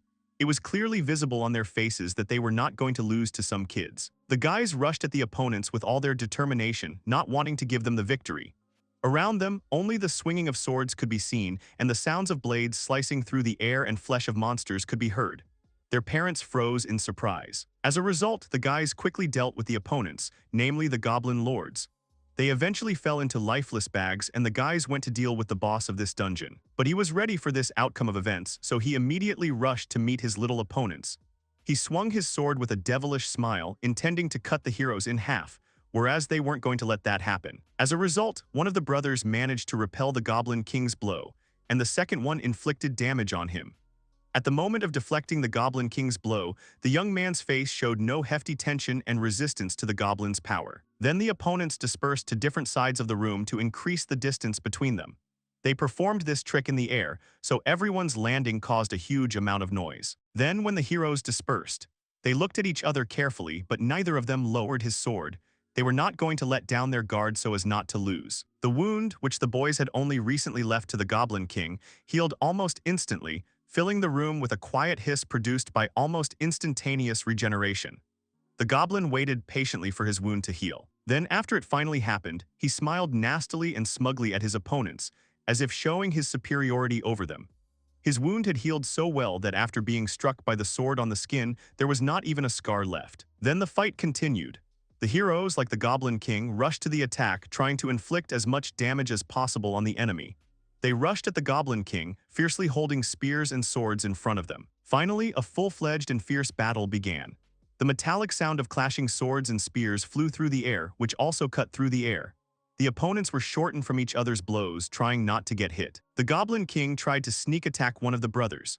With great malice and contempt on his face, he was already preparing to deliver a crushing blow that would most likely blow off the head of one of the brothers. But at that very moment, the second brother intervened, who managed to prevent this blow and save his brother from death. But he was able to hold the Goblin King's huge sword with his small blade. At this time, the second brother ducked under the Goblin's sword to execute the planned maneuver. At the moment when the Goblin finally opened, the young man managed to throw his spear at him, which was able to hit the target accurately, piercing the Goblin King's side. He was quite surprised by the foreign object stuck in his body. Then the Goblin King decided to pull out a spear that one of the brothers had plunged into him. He wrapped his arm tightly around it and began to pull, trying to remove it from his flesh. While the Goblin King started pulling him out, he also decided to use his sword to get rid of one of his opponents. The goblin, with a nasty smile, began to take out the blade from behind his back. Then he swung it at one of the brothers, trying to take his life again. By this action, he caused genuine surprise and fright in the young man. As a result, a second before the goblin's sword would have cut him, the young man managed to dodge and bounce away, not allowing the opponent to inflict damage on himself. The Goblin King's sword hit the stone floor of the dungeon with a powerful clang. The parents, seeing this picture, immediately rushed to their son. When they shouted out the name of the son they had just practically lost, their voices were full of anxiety and worry. Ike, on the other hand, was sitting on one knee and holding the wound site on his forearm. Then he looked awkwardly at his parents, feeling guilty for making them worry, says he's fine and apologizes for letting his guard down. The young man still continues to hold his injured hand. At this time, his brother is distracted and shouts to Ike that he is about to fly up to him. But at this time, the Goblin King is going to attack him from behind. The monster has already swung his sword and is preparing to strike at Mars. But he notices in time the blade of the Goblin King's blade flying towards him. Although the hero's eyes freeze with fright and surprise, and it seems that he is unable to move because of these feelings, but he still manages to dodge. He skips right under the Goblin King's sword. The sword swings over his head but does not manage to do any harm. After dodging, Mars turns towards the enemy and thinks to himself that he will not let him heal his brother.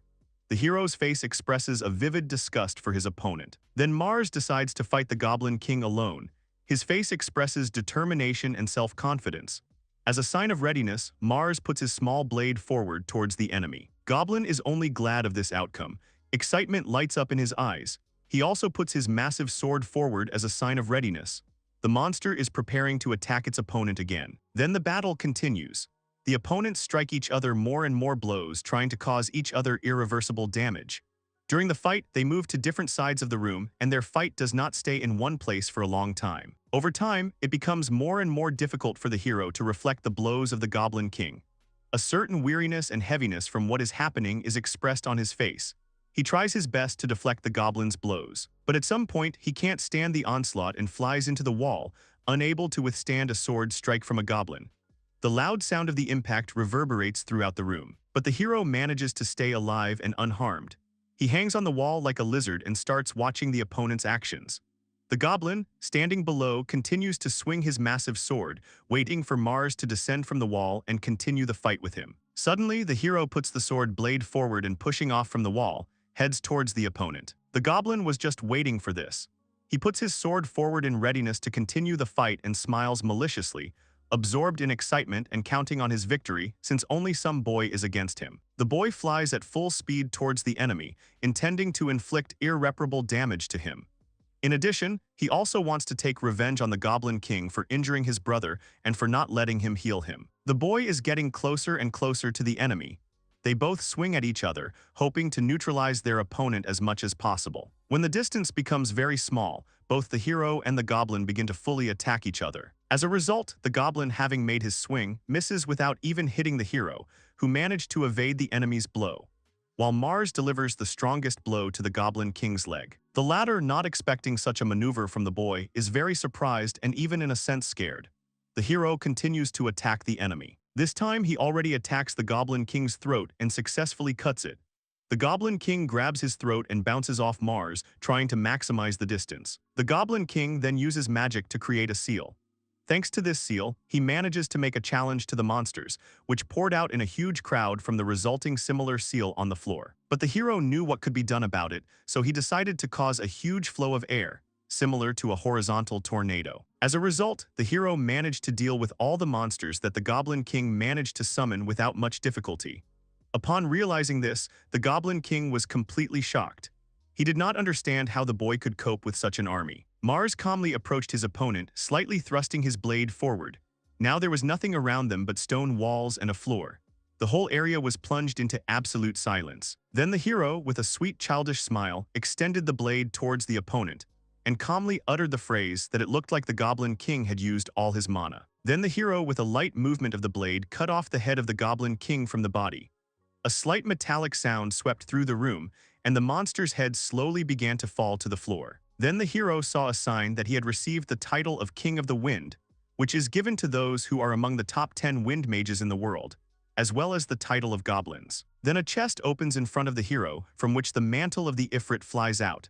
The mantle looks quite large and unusual. Then the parents and brother run up to Mars. Mom hugs the young man and calls him a big smart guy. The father, standing behind, says that they can consider that the two of them have cleared the dungeon. Mars then informs his father that he has received the titles of the Goblin Killer Wind King.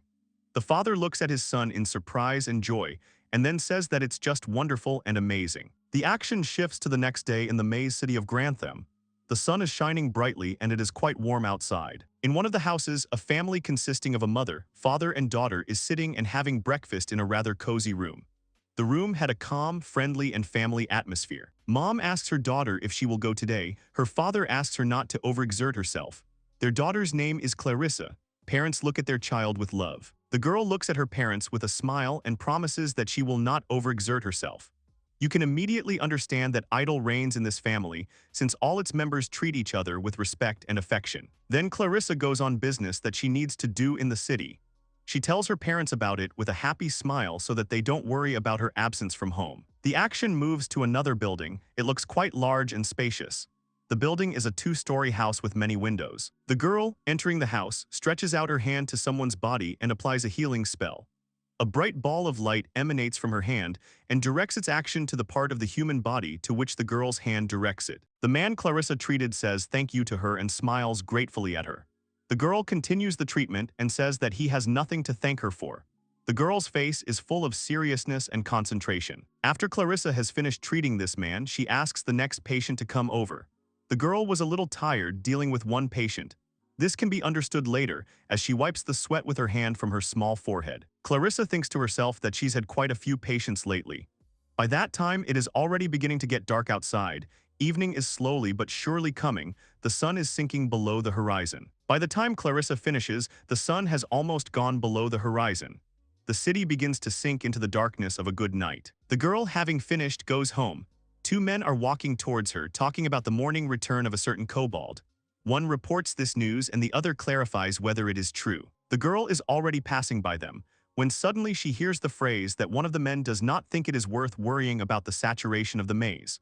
Upon hearing this phrase, Clarissa's face shows misunderstanding and bewilderment. As a result, the girl turns around to listen to the conversation of two men, one of whom asks the other about the saturation of the maze. Then the girl approaches a huge and architecturally similar building. Tall columns adorn its entrance, as well as the main facade. Thick steam is coming from the windows of the building. The girl looks in surprise at the high windows, from which thick and hot steam emanates. She first decides to come closer and then decides to enter this building altogether. This building turned out to be one huge bathhouse. Clarissa decides to let herself relax in the hot tub, which relaxes the body so much. The girl, sinking into the water, exhales with relief. Besides her, there are also several other girls in the bathtub. They came here like Clarissa to relax and wash up. The girls swim calmly in the warm water. Some people walk outside the bathroom, choosing a different route of their pastime. Clarissa, with a joyful and happy face, thinks about how good she feels right now. The heat coming from the bathroom made the girl's cheeks flush. Her face is completely relaxed, as is her body. Then the girl continues to soak in the hot and long-awaited bathroom. The water completely envelops her body. The stone covering of the bathroom, heated by steam coming from the water, does not cool at all. The girl, as if in a trance, languidly opens her eyes. There is complete relaxation and serenity on her face. Then the girl plunges into the water up to the middle of her face and starts blowing bubbles. At the same time, she talks about the saturation of the maze. Clarissa is quite worried about this news, and she can't stop thinking about it. Then the girl thinks that she hopes that nothing bad will happen in the end. Life in the bathhouse continues to go on as usual. Clarissa, having finished her water treatments, finally decides to leave the bathhouse and head home. Leaving the building of the bathhouse, she thinks again about how good she is now. Suddenly, the girl's attention is attracted by a cat. The girl is touched by this fluffy animal which was able to attract her attention. Looking at the animal, Clarissa's eyes almost sparkle with stars. She immediately approaches the cat and begins to caress and stroke it. The animal purrs, accepting the girl's caress. Clarissa continues to stroke the cat and smiles happily at the same time. The action is postponed for some time. A man explains to Clarissa that the number of monsters in the maze is predetermined, but for some reason their number continues to grow and they are banally cramped, which is called saturation of the maze. He then asks Clarissa if she has understood what the saturation of the maze is. At the moment of this question, his face is full of seriousness, and his arms are crossed over his chest. The girl looks at the man in confusion and says that she understood everything. But you can tell by the look on her face that Clarissa didn't fully understand everything. Then the girl adds that she only understood everything to some extent. During the entire conversation, they were sitting on the small veranda of a local diner. The rest of the guests were quietly enjoying their food during such a serious conversation. Then the man smiles amiably and says that you should not worry about this, because this happens very rarely. Another man with long blonde hair is sitting next to him and smiling calmly. At that moment, a waiter comes to their table and brings ice cream. At this point, the man tells Clarissa to start eating in gratitude for the treatment. The ice cream looks pretty nice and most importantly delicious. The girl, seeing the dessert, was very happy and greatly admired it. Extreme joy and happiness appeared in her eyes. Then she picked up a spoon and decided to try the long-awaited dessert. The first spoonful of ice cream caused the girl extreme delight. It was so delicious. Then the action shifts to the gates of the maze, where a certain man with jet black hair was telling his subordinates that they would also go hunting monsters today to prevent the saturation of the maze. The man says that they are the knightly order of Count Beetle, so they will do their best for the common people and the Count. At the moment of this speech, his face expresses maximum seriousness and confidence in his words. The knights listen attentively to the man and nod in agreement. Each of them is clad in sturdy and massive armor. Everyone has a fairly long and sturdy spear in their hand, capable of dealing damage to monsters. Suddenly, the gate begins to shake, which causes genuine surprise among the audience. The soldiers look at the shaking gates of the maze with incomprehension and bewilderment. Their leader turns around after the soldiers. His face also shows a lack of understanding of what is happening. He had never seen the gates of the labyrinth shake before. He decides to come closer, hoping to understand the reason for the shaking of these so strong massive gates located inside the stone wall. The shaking and strange sounds increase. Suddenly, the gate swings open and a huge number of maze monsters burst out. Their unpleasant faces are distorted with malice and rage. They are ready to destroy everything that gets in their way. The leader of the knightly order of Count Beetle looks with great surprise. complete incomprehension and bewilderment at the wave of monsters that is moving directly towards him. There is also a fear on his face that perhaps this wave will engulf him. As a result, this is practically what happens. A huge and powerful wave of monsters falling out of the maze falls directly on the leader of the Order of Count Beetle. He screams and tries to fight off such a huge pack of monsters. The monsters continue to climb over him, while the man shouts to his subordinates not to be afraid, although he himself is terrified from head to toe. A man is being eaten alive by monsters. But despite this, he shouts at the soldiers to keep formation and try not to let them into the city. The knights are struggling to fight off so many monsters and try to restrain them in order to keep the peace in the city. At this moment, a bell ringer rises to the observation tower, who initially just wanted to check the situation outside the city, but a terrifying sight appeared before his eyes. As soon as he saw what was happening outside the city, he was seized with the strongest fear and horror.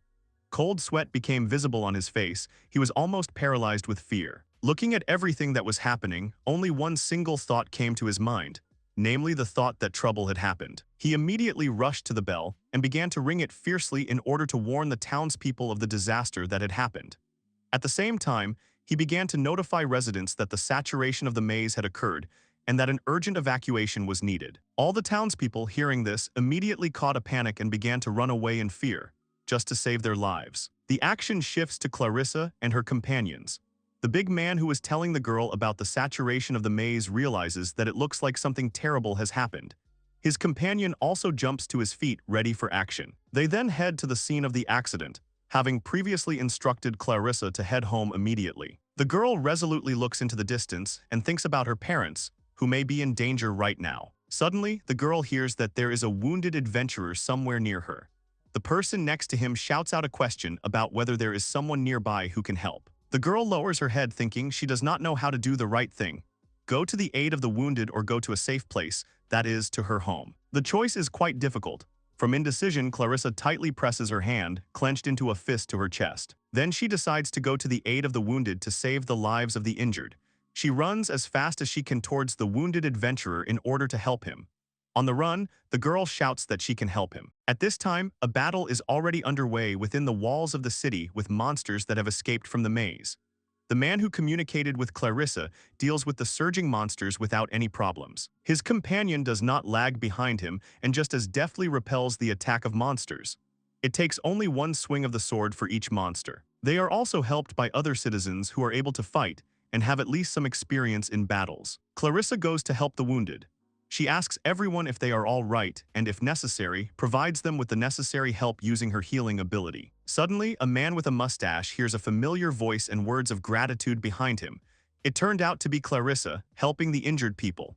There was almost a whole queue of people waiting for treatment. The man, seeing this, was filled with a sense of duty and menacingly struck his mighty fists against each other, demonstrating his willingness to fight even harder. He looked threateningly in the direction of his opponents and told his comrades that if a little girl works so hard, then they all the more should not fail. The man's comrades fully support his opinion. The monsters that escaped from the maze are not going to give up so easily. Anger and thirst for human blood are still burning on their faces. One is angrier than the other. The battle continues. People are fighting against the monsters of the maze, and they, in turn, are trying to break further into the city in order to take the lives of as many innocent people and civilians as possible. Suddenly, from the other side of the city, a rather large crowd of people is approaching the place of the clash of monsters and people, carrying supplies and trying to evacuate the city. At the head of this crowd is the bell ringer, who announced the beginning of the monster attack. When they get to the central square, he sees an incredible picture in front of him. This can be understood by the surprised and frightened face of the bell ringer. He had never expected to see such a thing. There is a fierce struggle between people and monsters in the square. Goblins bit people and covered them from head to toe. The townspeople who came running were completely shocked by what they saw. One of them even shouted out such an obvious phrase that there is an army of monsters here too. After what they saw, the crowd of citizens decided to change their evacuation direction. They rushed as fast as they could from the place where hordes of monsters were attacking innocent people. Running away from that place, there was intense fear and horror on people's faces. At one point, a crowd of citizens ran to the place where Clarissa's companions were fighting. The man with the mustache heard screams behind him that there were monsters there too, as well as cries for help. Then the man told his comrades that he would stay here and continue to repel the attack of the monsters from the maze, and they should go towards the screams and help there. At these words, his face was full of seriousness. At this time, no less heated things were happening in the place where the man directed his comrades. The bell ringer, who raised the alarm and organized the evacuation of residents, did not know what to do next. At one particular moment, he firmly planted his feet on the ground, trying to resist both his fear of danger and the pressure of monsters that surrounded both the man and his comrades from all sides. Then the bell ringer belligerently punched himself in the chest and threw a battle cry. His face is full of belligerence and determination. He's not going to just give up the city he cares so much about to monsters. He loudly tells his comrades that they have no other choice but to defend themselves and stand to the end in order to survive themselves and secure their city. The action shifts to the girl Clarissa, who still continues to treat the wounded. Somewhere not far from her, there are screams that monsters should not be allowed closer and that help is already coming. Clarissa, on the other hand, is concentrating on another wounded man who is being treated by her. Suddenly, from the side, the girl hears someone pronounce her name. She immediately looks away, looking for the source of the sound. Her eyes carefully scan the space around her. It turned out to be the girl's parents. Clarissa recognized them as soon as she saw them. Her father was injured. This could be understood by the fact that Clarissa's mother was leading him by the arm. The girl immediately rushed to her parents. She came even closer to her father, saying that he should wait a little and she would heal him. The girl's face is full of fear for her father and worry about him. She wants to start treating him immediately, but her father calmly stops her, gently touching her hand. The man then says that Clarissa should continue to treat the adventurers, but despite the fact that he says such words, sweat flows down his face, and it is clear that it is very difficult for a man. At this very moment, the girl begins to be surrounded by wounded and distraught adventurers and just residents of the city. Each of them demands to be cured first. Some even put pressure on the girl by saying that their injuries are more serious than others, so they are the ones she should heal first.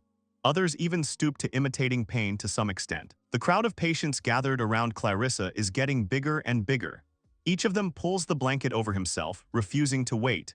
People push and send each other to make sure that they are cured first. Suddenly, amid the general noise, someone's voice is heard ordering everyone to disperse and let them pass. All people immediately notice a small man dressed in premium and very expensive clothes. This man turned out to be from a family of aristocrats. He looked arrogantly at Clarissa and firmly said that the aristocrats should be treated first. There was not a drop of doubt in his voice about his words. Then the man came closer to Clarissa and, rolling up the sleeve of his smart suit, showed his small abrasion on his elbow. Then, in a commanding tone, he told the girl to cure him as soon as possible. Clarissa, not expecting such arrogance, and also surprised that an aristocrat considers such a small abrasion to be a serious injury, stared blankly at the man's elbow. Then she calmly told the aristocrat that he only had a bruise on his elbow. The same man looked at the girl uncomprehendingly and extremely seriously, not understanding what the problem was. Clarissa decided to take her leave and say that she would heal the man's elbow a little later, because she did not think that his injury was serious enough to treat him right now, when there were a lot of more seriously injured people around. At the same time, she clarified that it is more important for her now to cure adventurers who are able to fight back against the monsters from the labyrinth that attacked their hometown and beloved city. At the moment of these words, an awkward and polite smile shone on her face. But the aristocrat did not like this answer of the girl, so he gave her a ringing slap in the face, considering that she did not show him due respect as an aristocrat. From the blow, the girl's head turned to the side. Her face reflected a lack of understanding of why she was slapped in the face. The girl's parents, having seen this picture, were completely shocked. They did not expect that a man from high society would dare to hit their daughter for refusing to treat his bruise. The rest of the townspeople also arrived in complete shock from what was happening. No one expected such cruelty from an aristocrat, and in such a situation related to the attack of monsters on the city. The girl, holding her cheek, which was reddened from the blow, continued to stare uncomprehendingly, and even in confusion at the man who hit her for almost nothing. Besides, it didn't seem enough to slap Clarissa, and he continued to yell at the girl, asking if it was a joke. Then the aristocrat swings at the girl, intending to hit her. He shouts that Clarissa should be executed for daring to mock him. The aristocrat's sword is approaching the girl, and she is slowly awaiting her fate. Clarissa is already prepared to be struck by the man's sword, but nothing happens. Then the girl decides to open her eyes. The girl realizes that she is being hugged tightly and at the same time protected by her parents. At this moment, her eyes widen in surprise because she did not expect this at all. The aristocrat also stands in complete misunderstanding of what is happening. Suddenly, Clarissa screams because an aristocrat has done something to her dad. She understands this from his face, which is distorted by the indescribable pain that the man experienced. There is still an aristocrat behind the family. He is outraged at how the girl's parents could have prevented him from punishing Clarissa for the audacity that, in his opinion, she showed. There is a huge and deep wound on the back of the girl's father, which was left to him by the sword of an aristocrat. Despite the pain, Clarissa's father turns to the man and asks him to forgive his daughter. You can tell by the man's face how hard every move is given to him. But this does not stop him, and overcoming himself, he again turns to the aristocrat with a request to forgive his daughter. Clarissa and her mother immediately rush to the weakened man, who is no longer able to get up on his own. The girl immediately begins to treat her father, trying to make his back wound heal as soon as possible. Her mother is sitting next to her, crying and not knowing how she can help in this situation. The girl continues to direct the flow of magic to her father's wound, and it gradually begins to heal, but suddenly the regeneration on her father's back begins to slow down. 185. The girl realizes that she is not able to do anything right now because she has run out of mana, which is so necessary at the moment. The realization of this brings tears to the girl's eyes. The aristocrat does not care that Clarissa's father may lose his life right in front of his daughter. The man is more concerned about his injured honor, so he swings his sword again and says that the punishment for the family will be the death penalty. The aristocrat is about to take the lives of a mother and daughter. He begins to lower his sword in their direction. At the same time, he orders to leave this mortal world and repent. It seemed that no one would help Clarissa's poor family anymore and that she was finished, because all her comrades were too busy fighting monsters that had escaped from the maze, and they could not see what was happening to Clarissa now. The crowd of citizens gathered around them can't do anything about it either.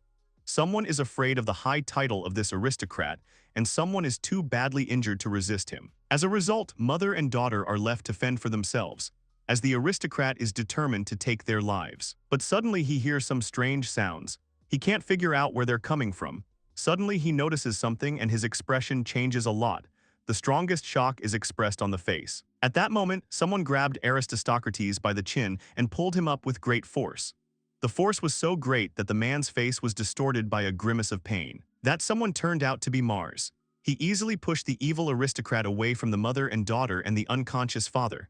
The aristocrat flew quite far up. Clarissa and her mother looked at the hero in surprise, not understanding how such a small boy could throw away an adult man, even though he was not some huge height. During this action, Mars' face was focused and full of seriousness. There was also contempt on his face for the aristocrat and what he wanted to do to this poor family. Clarissa, her mother, and the rest of the townspeople continued to stare at Mars in surprise. There was still no limit to their surprise. No one expected anyone to come to their aid. Then Mars went to the side of Clarissa and her mother, as well as her father, who was lying unconscious. The aristocrat beaten by the young man was lying not far from them, also unconscious like the girl's father. Mars walked over to the wounded man and picked up the sword lying next to him. He then places his hand on Clarissa's father's forehead and casts a healing spell. During this action, the man winces, feeling the effect of the spell. Then Clarissa's father falls asleep peacefully, and Mars looks at the sleeping man with a grin, while holding a sword in his hand, which he picked up next to the man. Then he turns his attention back to the unconscious aristocrat lying nearby, whom the young man had recently sent flying. Then Mars, holding a sword in his hands, says that now it's time to deal with the goblins, and then completely clarify the situation with the aristocrat. At this moment, the excitement of the upcoming battle begins to sparkle in Mars' eyes. Battles with monsters from the maze continue to take place on the streets of the city. Every street was covered with combatants. The number of wounded continued to grow. The panic on the streets of the city did not even think to stop, but suddenly there was silence everywhere. All the townspeople stared in surprise at the picture that appeared before their eyes. Their faces were full of shock and bewilderment. They couldn't understand what was happening in front of their eyes right now. Clarissa's companions also arrived in utter shock. Their faces also showed a lack of understanding of what was happening right in front of their eyes. The man with the mustache even dropped his jaw in surprise. He was so surprised. Clarissa, on the other hand, was mesmerized by what was happening and admired the boy who arrived so on time and sent an aristocrat into unconsciousness who wanted to execute her entire family. But that wasn't exactly what the girl admired. She was surprised that Mars, completely alone, was able to defeat all the goblins without much effort with just a sword. A whole bunch of lifeless bodies of monsters from the maze appeared behind the young man. He himself, having finished dealing with the monsters that attacked the city, stood proudly inspecting the area and the locals. Not a single muscle moved on his face. either when disarming an aristocrat or when dealing with the monsters of the labyrinth. Suddenly Mars heard screams behind him. They were full of gratitude and reverence for him. The hero felt rather awkward from such expressed thanks. At some point, he began to look at the crowd of citizens in confusion. Suddenly, the sounds of horses' hooves pounding on the ground were heard. Horsemen were approaching the scene. At the head of the formation rode a rider on a snow-white horse, as befits a squad leader. The knights were getting closer and closer to the scene. The hoof sounds grew louder and louder. The leader of the squad had rather long hair that fluttered in the wind, as did the tails of the horses. The townspeople greeted the squad of knights approaching them with cheers. The rider rode among slightly ruined buildings, but at the same time, they seemed to the locals to be a saving ray of light in the current situation in which they found themselves. The hero was suddenly grabbed by the hand and persistently began to pull aside. The grappler's hand was small and fragile, so her grip strength was small. But this had no effect on how persistently the hand pulled the hero in its direction. The owner of this hand turned out to be none other than Clarissa. She looked sternly at the hero and said that there was one more thing that needed to be done, so Mars should go with her. The young man looked at the girl in surprise, not understanding what she wanted. By this time, a squad of knights had already rode up to the crowd. Their leaders, having strictly examined all those gathered, began to ask everyone about the situation and how many injured people there were after the attack of the labyrinth monsters. At that moment, an aristocrat woke up from the realm of dreams, who wanted to execute first Clarissa and then her entire family for refusing to treat his bruise on his elbow. Immediately after his prompting, he turned to Count Beetle, the leader of the knights. The man immediately began to show the count his bruise on his elbow, calling it an injury, then began to say that he had been attacked and that he had been wounded. As a result, he asked the count to tell him to be cured first. To this, the count only replied that the bruise of an aristocrat could be postponed for the last time, and that, first of all, it was worth treating seriously injured adventurers and ordinary citizens. The aristocrat looked at the count in utter bewilderment. Then the man furiously began to resent and shout that he was an aristocrat, and that was why he should be treated first. There was so much indignation and misunderstanding on the man's face, as if he had been compared to garbage. To all his indignation, Count Beetle replied that baron ladies should immediately be silenced. The count's face at that moment showed complete disgust for the interlocutor. At the same time, the man's face showed rage that baron ladies dared to use his position for such selfish purposes. The baron, hearing such a tone from the count, was taken aback and fell into complete shock. He never expected to be yelled at, much less ordered to shut up. Up to this point, he had reveled in his position, and no one dared to say a word against him. Then a strong irritation appeared on the baron's face, and he began to say that all this was because of someone who was able to shake his position in society and in the eyes of citizens. At such moments, baron ladies resembled a small child. Then the action is transferred to the already quiet streets of the city. Everything is quiet and peaceful everywhere. The lifeless bodies of the monsters from the maze had already been removed. The sun was shining brightly outside. All the bad things were already over. Mars was thanked. It was Clarissa herself and her family. They bowed their heads slightly in gratitude for their help in such a difficult situation. Mars replied that they had nothing to thank him for since he hadn't done anything special. Clarissa's father looked at the hero smiling and saying that the young man still surprised them very much by the fact that despite his small age he was already so strong. Clarissa, looking at Mars, thinks that he is the same age as her, but at the same time he is very different in strength. Then she begins to look closely at the hero's face. There is thoughtfulness and suspicion in her face at the same time. There is something confusing about the appearance and power of Mars. Then she decides to take a step towards the hero, and at that moment a thought runs through her head, so strange and incomprehensible but in a sense obvious. She's not sure if that's the right idea. Then the girl, after taking a step towards the hero, thanks him for his help once again. At this moment, her face expresses seriousness, but at the same time sincere gratitude and even some humility. But suddenly the girl says thank you for the third time, and this time sincerely and happily smiles, while awkwardly pressing her small and fragile hand to her chest. There really is genuine sincerity coming from the girl. Hearing these words, the hero freezes in surprise, because the language in which the girl says words of gratitude is Japanese. The hero is both surprised and alarmed.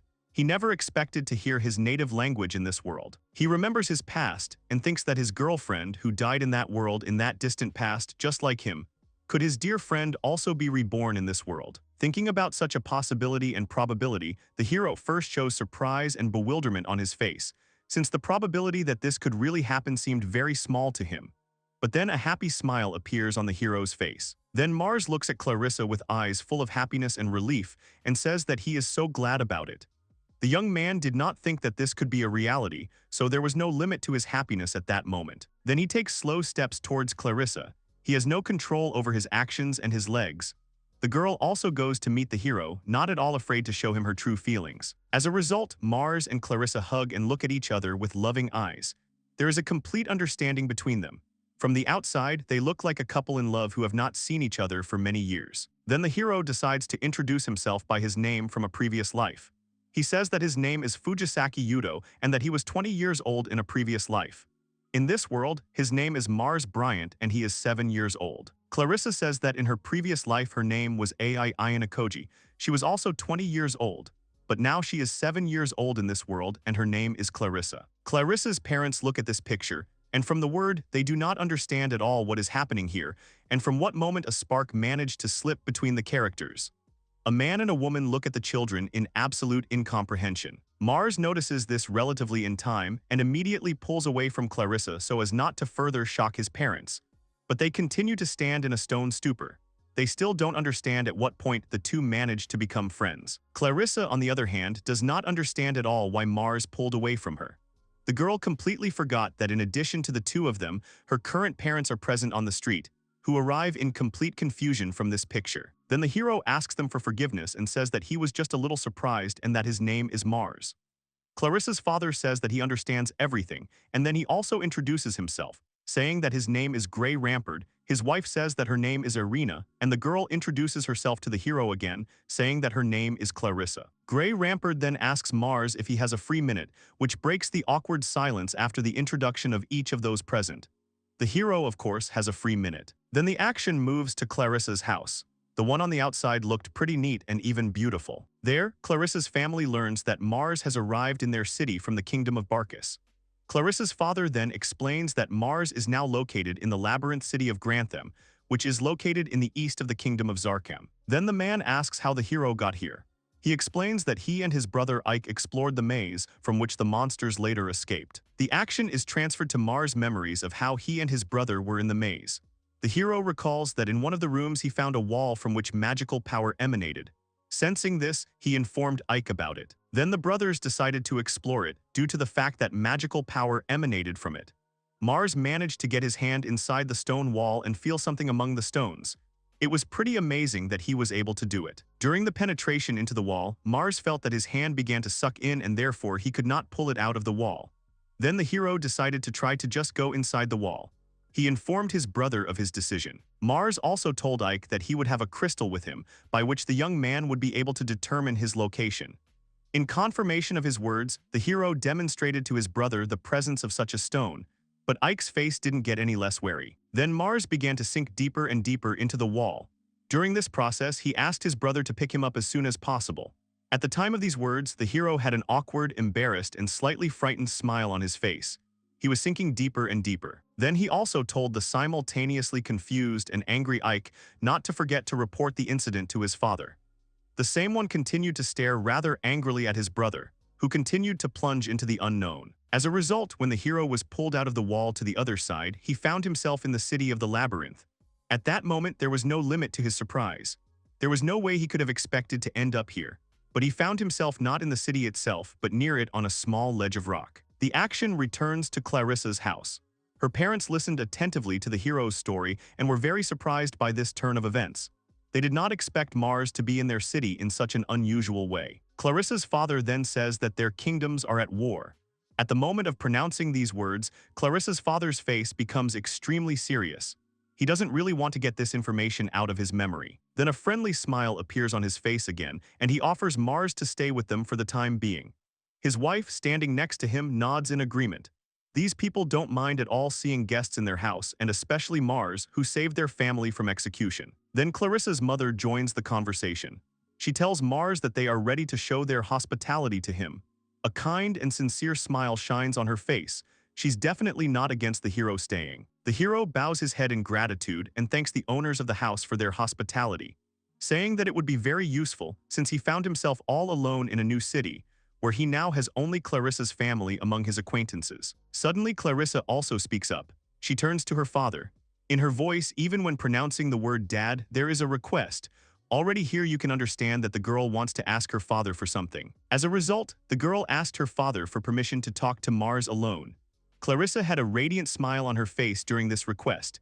It was obvious that this conversation with the hero was very important to her. Mars, having heard her request, sat opposite with the happiest face possible due to the fact that Clarissa was able to remember his new name. Besides the fact that his face looked as happy as possible, he also blushed either from embarrassment or joy. The father turned to his daughter with a good-natured smile and agreed to her request. The man had no idea what Clarissa wanted to talk to Mars about. It seemed to him that this conversation would be similar to the communication of two 7-year-old children. But when Clarissa spoke again, a question and a slight misunderstanding appeared on the man's face, because the intonation of his daughter's voice had become too conspiratorial. As a result, he became wary. Then Clarissa dragged Mars to her room for a private conversation, which greatly confused and surprised Mars himself and his father, who had a timely question about why they could not talk here in the kitchen. The action shifts to Clarissa's room. It's not very big, but it's not very small either. The girl's clothes are neatly hanging on the hanger. Her costume is mostly well ironed and hangs separately from the rest of her clothes. The characters are sitting on the bed, and Clarissa asks Mars what he saw then. A girl and a girl are sitting very close to each other on Clarissa's small bed. At the head of the bed is the hero's sword, propped against the wall. Then the characters look at each other, and Mars begins his story about what he saw after losing his life. The girl listens attentively to his story with the most serious expression on her pretty little face. The hero tells about his meeting with the demigod and how he sent him to this world as a rebirth, and also that the demigod cast a spell on the three of them, which is why it all happened. After listening to the hero, Clarissa concludes that the robber who took their lives has also been reborn, so it's better for them not to speak Japanese in public. Suddenly, the characters hear a strange sound coming from the street. This sound is quite alarming to them. The heroes immediately start running to the window. Looking out the window, Clarissa and Mars see a small group of soldiers dressed in armor walking through the streets of the city to a certain place. The hero suggests that the goblins have attacked the city again. Suddenly, the girl takes Mars by the hand and starts pulling him away from the window. The hero looks at Clarissa uncomprehendingly. Her face expresses the utmost seriousness and even to some extent sadness. The hero understands what such an expression on her face means. At first, he is surprised and confused, not knowing what to say. But then a good-natured and reassuring smile appears on his face. He turns to the girl with the words that he will go to their aid. The girl raises her head sharply upon hearing these words. She doesn't want to let go of the hero. Then surprise and shock appear on her face. Clarissa begins to shout at the hero that he is from a hostile country, and as a result he may be taken into custody at best, and at worst executed. At these words, Mars straightens his shoulders and says that people are the same everywhere. Confidence in the correctness of his actions shines in his eyes. Then he looks at the girl and says that he will protect everyone, including Clarissa. Upon hearing these words, the girl begins to feel embarrassed and looks at the hero in surprise. She hadn't expected to hear such words from him at all. Then Clarissa rushes to the hero and hugs him tightly. The hero retreats slightly in surprise and then hugs the girl in response. Clarissa, clinging tightly to the hero, warmly thanks him for his courage and willingness to help. At the moment when the hero leaves Clarissa's room with a sword on one shoulder, the girl's parents have already approached the door of the room. They look at the young man in surprise. Then Clarissa's father says it looks like the goblins have shown up again. He continues to stare at Mars in surprise. The hero, with a smile on his face, replies that he will go to the rescue of the soldiers of the labyrinth city and help deal with the goblins. The girl's father looks worriedly at Mars and asks if he is sure of his decision. He worries about what will happen if they find out that the hero came from a hostile state. Then he tells the already departing hero that in such a situation they will not be able to protect him. There is still concern in the man's voice. To this, Mars only replies that he is ready for this. At the moment of these words, a friendly and calm smile flashes on his face. Then the hero leaves Clarissa's house and prepares to go to the scene of the accident. To do this, he puts the sword blade forward and stands in a stance. Then he starts running with the speed of the wind into the thick of things. He rushes along a completely empty street. At a certain point, he runs to the place where the Count and Boron are and are talking about something. When he starts approaching them, he asks them for forgiveness. Then the young man with a big and bright smile asks the aristocrats if he can join them in the battle against the goblins. The Baron immediately recognizes the hero and shouts to the whole street that he is the damn thief. The Count watches this situation with incomprehension in his eyes. The Count asks the hero if he stole the Sword of Dams. Mars looks at the sword in his hands in surprise. Then the Count says that he will deal with the theft later, and now he asks the hero to leave and not interfere. At the moment of these words, the Count is as serious as possible. Suddenly, a soldier dressed from head to toe in armor approaches the Count from behind. He tells the Count not to jump to conclusions, since this boy alone was able to defeat all the goblins. When the hero heard that the soldier knew about what he had done recently, he smiled rather, and the Count was completely shocked by what he heard. Then the Count decided to ask the hero to lend them his power to fight the goblins. To this, Mars replies that he was going to do just that, and that he was not going to miss the opportunity to help the city. Suddenly, a stone with great force flies into a soldier standing behind a man with blonde hair, dressed in armor, and he falls to the ground unconscious. The leader of the knights notices this and irritation appears on his face. He realizes that right now he has lost another person. He starts to think that this is the end now. The man is the commander of the Blair Knights. He is in complete despair. A man kneels in front of a horde of goblins and thinks that if he retreats now, the locals will suffer. Inspired, the knight commander finds the strength to stand up and rises from his knees. His legs are shaking quite a lot. Then the knight raises his sword and points it towards the monsters.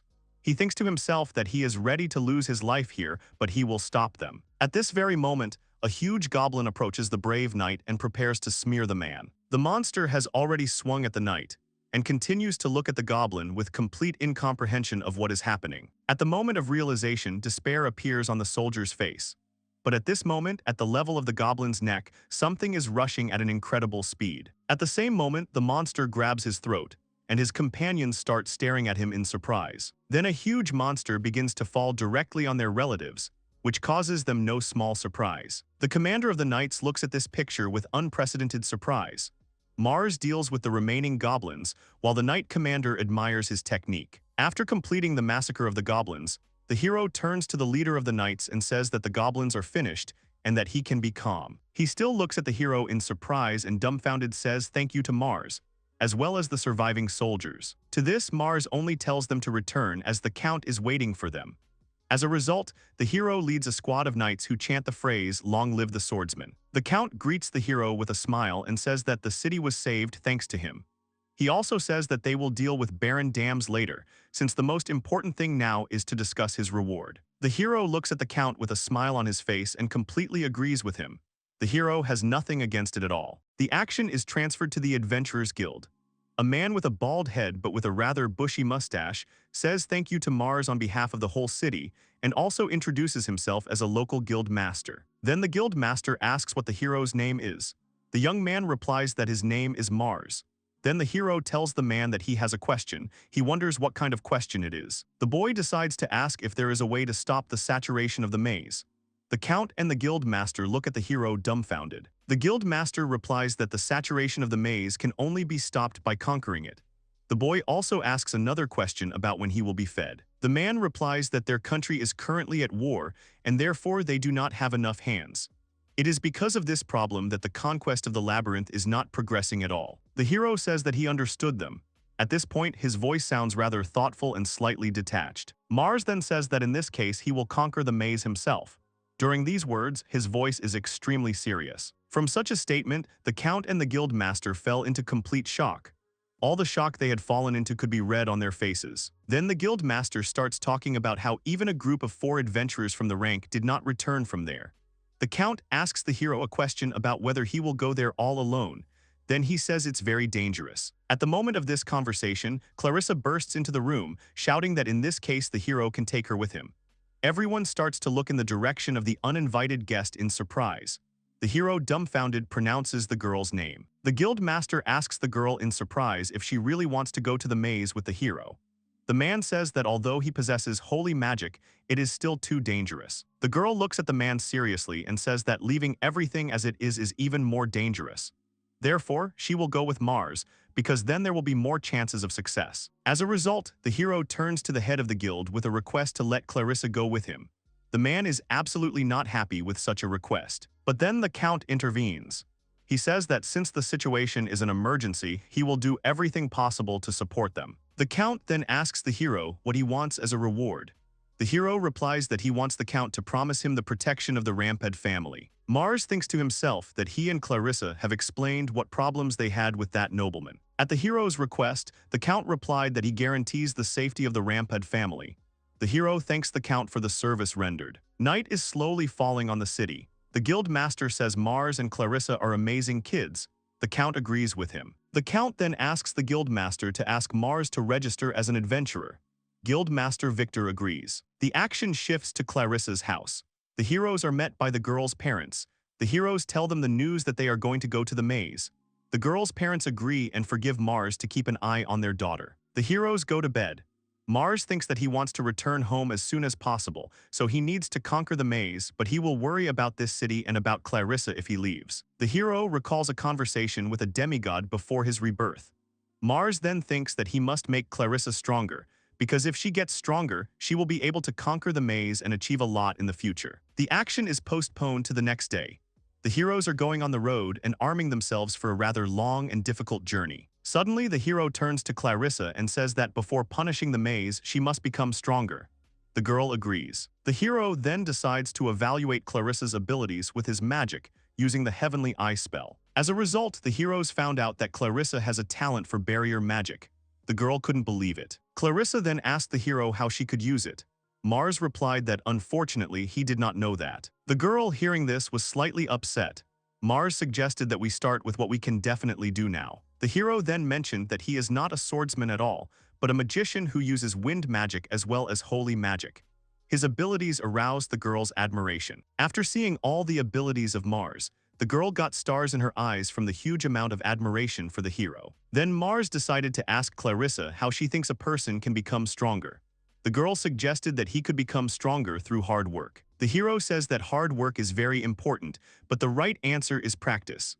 As a result, Mars brought the girl to the dungeon and asked her to first defeat one small and relatively weak goblin. The girl, realizing what Mars wanted from her, got into a slight stupor. A huge number of questions began to spin in her head. She didn't know how to do it, the sword seemed heavy to her, she doubted if she could handle it. At one point, the question popped into her head, would she be able to defeat this monster? Fear appeared in her eyes. Suddenly, the goblin went on the attack. The girl heard the voice of the hero, who shouted at her not to sleep. At one point, the goblin almost hurt the girl, but a powerful stream of air arrived in time, which threw the monster away from Clarissa. Mars approached the girl and asked if she was all right. Clarissa replied that she was fine. Suddenly, the hero noticed that the girl's whole body was shaking. Seeing this, the hero asked Clarissa if she would change her mind and he would go alone. The girl lowered her head shyly. Then she starts talking about how when that nobleman wanted to take her father's life, she couldn't do anything. She says that even if it is difficult for her, she wants to become stronger so that she can protect her family. She then asks Mars to give her another fight with the goblin. The hero smiles and says that he hopes that the girl will become stronger. The hero once again conducts Clarissa a training battle with a weak goblin from the maze. Mars tells the girl to get used to the weight of the sword. Clarissa obediently fulfills all the requirements of the hero. The girl mentally encourages herself, saying that she can do anything. She gets over her fear of defeat. At this moment, she is ready to attack the goblin. The girl, holding her sword high, rushes at the maze monster. He is also not going to just wait for her and also rushes to attack the girl. Then, approaching the right distance, she lowers her sword, trying to hit the goblin directly. Clarissa has calculated exactly how, where and when she needs to hit the goblin to get the better of him. The girl manages to carry out her plan and she dissects the goblin's chest. She put all the strength that was in her delicate hands into this blow. The monster screams in pain and the girl watches it with the most serious look. As a result, the goblin's lifeless body was lying at the girl's feet. The monster was defeated. At that moment, Mars ran up to Clarissa with joyful shouts and said that she had done a great job. There was no limit to the young man's joy. Suddenly, the girl's legs gave way, and she fell to her knees on the cold stone floor of the maze with a sword in her hands, looking absolutely sad and devastated. There was a rather confused aura coming from the girl. The hero did not understand why the girl looked so upset and devastated, but the girl was not upset at all. She looked at the hero with a smile and said that it was as if a mountain had been lifted from her shoulders. Clarissa then participated in bigger and bigger battles with the monsters of the maze, and as a result, became stronger and stronger. She practiced every day until she could hold the sword tightly. Then the girl began to collect better equipment for herself in order to go conquer the maze. Little by little, Clarissa became stronger and stronger. The characters leave the clinic where Clarissa works. On the way home, the characters talk about the fact that recently people have been coming to Clarissa's clinic even from other cities. The girl says that now there are many more people she doesn't know. Suddenly, the hero is visited by some strange feeling that strains him quite a lot. It seems to him that someone is watching them. He turns around abruptly and begins to explore the surrounding area. Clarissa is very surprised by the behavior of Mars, and therefore she is interested in why the hero behaves like this. Mars says that everything is fine and asks the girl not to pay attention to it. The hero assumes that he just imagined it. Then Clarissa, with a very joyful and happy look, suggests that the hero go to a restaurant today because they need to eat meat to recover from a hard day. The hero agrees. There is a man hiding behind the house who is watching Mars and Clarissa. He really didn't want to be discovered, so when he realized that Mars had noticed something, the man immediately hid behind the house. The person's face looks very serious and slightly irritated. The next day comes. The sky is pretty clear and the sun is shining very brightly.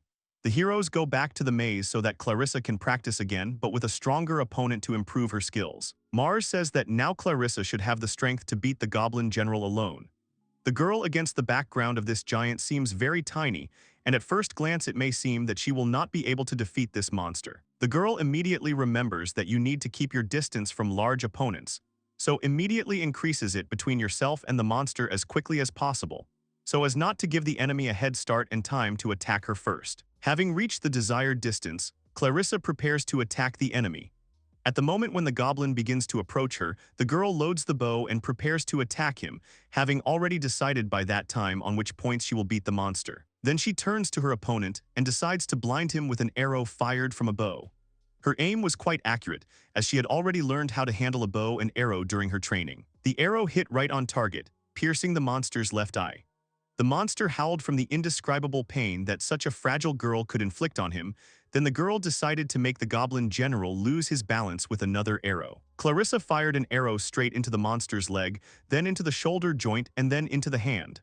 Thus, the girl managed to bring the huge monster off balance. Then the girl decided to shoot the last arrow at the most vulnerable place, due to which she would have knocked down the Goblin General with 100% probability.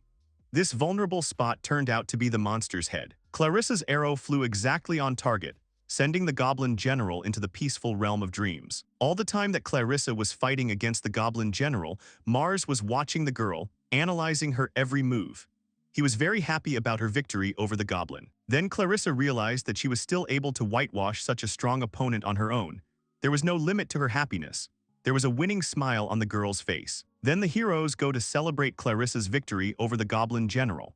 The girl is just beside herself with happiness. Mars says he knew Clarissa would make it, and he wholeheartedly congratulates her on defeating the goblin. The girl says that thanks to the hero she has become stronger and thanks Mars for this.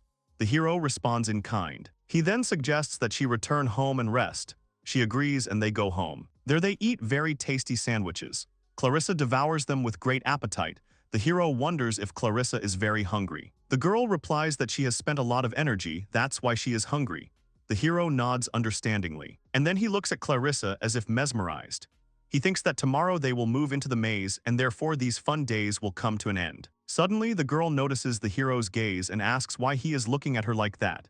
She is slightly embarrassed by such a look. Mars replies that he was just thinking a little, and then turns the conversation back to the great taste of sandwiches. The day of exploring the maze is coming. The heroes thank the Count for coming to escort them to the entrance to the maze. Suddenly, the hero is visited again by that strange feeling of surveillance.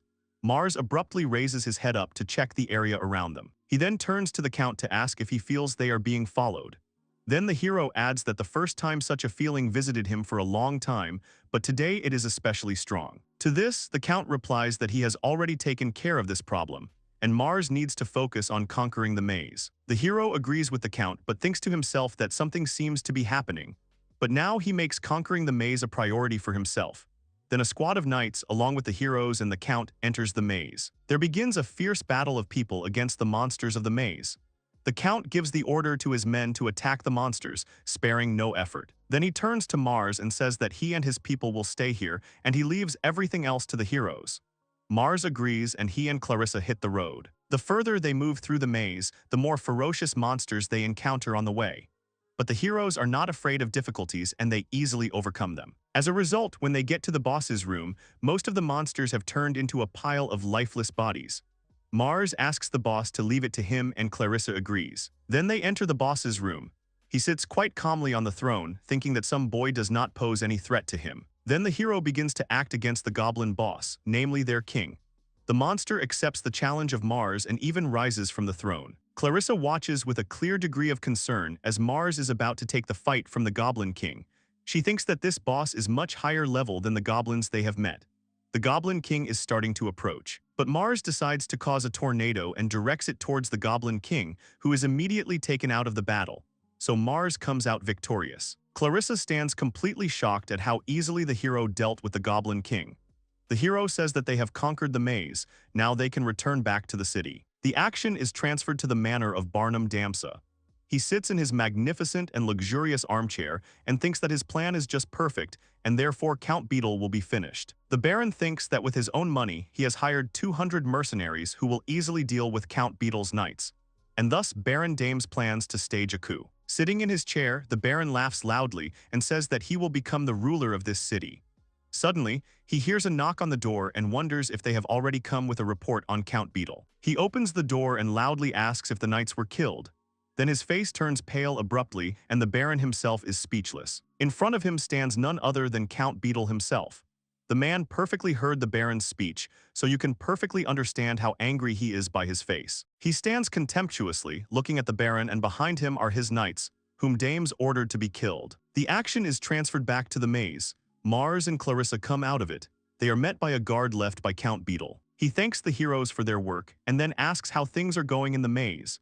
To this, Mars replies that they have already finished. The soldier is very surprised by this and he says that the heroes are simply amazing. Then he says that Count Beetle has already returned home, so he will conduct the heroes himself. Mars nods in agreement. Then the action shifts to the estate of Count Beetle, where the Count himself meets Mars and Clarissa, who are confronted with a very strange picture. Baron ladies tied up and Clarissa's parents behaved. Count Beetle says that he is very glad that the heroes returned from the maze alive. He then explains that while the heroes were conquering the maze, Baron Dames was trying to stage a coup in the city. The Count says that the man had been buying weapons and hiring mercenaries for a long time, so it was decided to organize surveillance of him. As a result, Count Beetle deprives Baron Dames of the title of Baron and imprisons him for attempting to carry out a coup. Upon hearing this, the former Baron is already terrified. In his toga, he is taken away and the Count returns to his guests. He wholeheartedly thanks Mars and Clarissa for conquering the maze. The man calls the children the heroes of their country. Clarissa's parents are standing nearby and they are very happy to hear this. The Count says that thanks to the merit of the children, the Rampard family will be titled. Then the Count turns to Clarissa's father and asks him to give an answer when he decides. The man nods in agreement, saying that he needs to consult with his family first. Then the whole family leaves the Count's office and heads home. Mars is delayed for a short time. His Count asks him to stay with him today. The hero agrees without hesitation. In the evening, he is served a rather rich and hearty dinner at the same table with the Count. At the table, Count Beetle apologizes for what the former Baron ladies did, and the Count's subordinate, also sitting at the table, apologizes to Mars for spying. The hero replies that everything is fine. Then everyone starts to have dinner quietly. Suddenly, the Count starts saying that now they need to get down to business. He addresses Mars, saying that he is from the Marcus Kingdom, a hostile kingdom. The hero is immediately scared because he was discovered. The Count tells him not to worry because he knows that Mars is not hostile to them. It turned out that Count Beetle tried to register the hero as an adventurer, then the truth was revealed. Therefore, the hero told about his current situation. The Count, after listening to the hero's story, thought about it and said that it did not look like the hero could be teleported back. Then he says that he will make sure that Mars is brought back. Mars thanks the Count for his generosity. The Count clarifies that the preparation will take about a week, and he will write a letter so that the Kingdom of Marcus understands that it is safe. As a result, Mars is still sent back home. He says goodbye to Count Beetle and Clarissa's family. They all thank him for all the good deeds he has done, to which the hero thanks them in return. He asks Clarissa to take care of herself. The girl just smiles at this. A girl stands on the street and taps her left foot. It shows her excitement. She turns to the couple who were standing behind her and starts talking to them. The heroine tells her mom and dad how grateful she is to them for everything they have done for her. The parents, in turn, are shaking and barely holding back tears. The girl sadly claims that she will go with her dear friend, so she will have to leave her beloved home. There are tears in her eyes, but a smile shines on her face. Clarissa's words cause a huge surprise on the guy's face, which is why his manhole opens wide. He did not expect that she would make such a decision, agreeing to follow him further. The girl rushes into the arms of her parents. Tears are already streaming down their faces and says that she will be fine, she will return home soon. Then he confidently heads towards the main character. The young man watches all this from the side, his eyes are wide open in surprise.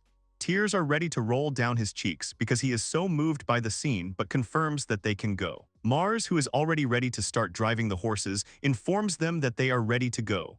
When they move out, the crowd shouts after them to come back to them at least sometimes. The trip with Clarice went smoothly. They saw many sights, ate various delicacies. Everything was fine until the couple got to the new city. Upon arrival, sitting in the tavern of the village where they found themselves, the girl informs that she has a lot of fun traveling.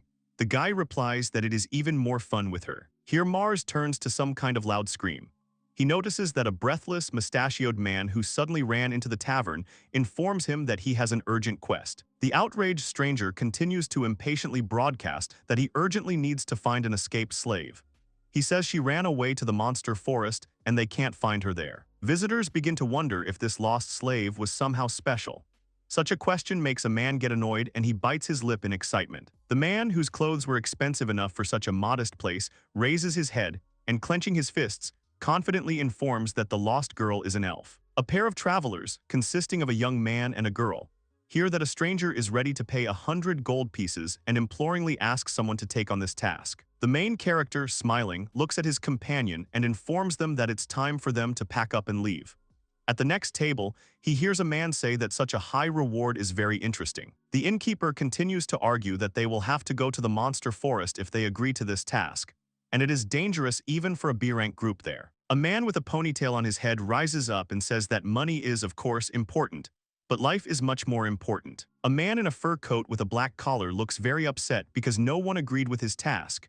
The visitors of the inn ask him to forget about the lost slave. The heroes are leaving there at this time. Clarice asks her companion if he has ever seen elves. The young man replies that he has never seen them. The girl says that she has not met them either. The girl looks out through a window located in one of the walls of the carriage. The guy notices that they are now passing near the forest where the elf was lost. In order to make sure that he is right, the main character opens the map, where he sees that just the same there is a forest of monsters next to them, which scares the locals very much. Suddenly, a cry is heard from the companion of Mars, who asks him to look carefully ahead. Right in front of the carriage, which rushes through the thicket, a girl with two tails on her head appears. It's like she's running fast from something. This is surprising to the couple. Due to the fact that the carriage is quickly approaching a stranger, the heroes see a face and ears that are not hidden by hair. By these distinctive signs, they will know that there is an elf girl there. The elf is running away from a black snake, which neither the main character nor Clarice have ever seen, because it is simply huge. The young man, who is sitting in the driver's seat, notices that the girl is running towards them, but at the same time, he is afraid that they will hit her with the carriage. The next second, the guy grabs his sword. Picking up his favorite weapon, Mars informs his companion that he will go and deal with the snake, and Clarice instructs to protect the frightened girl. His girlfriend listens to him. Jumping off from his seat outside the carriage, the main character begins to run towards the girl who is in danger. The snake is slowly but surely trying to overtake her. The guy flies up, then strikes the snake. This angers the cold-blooded even more.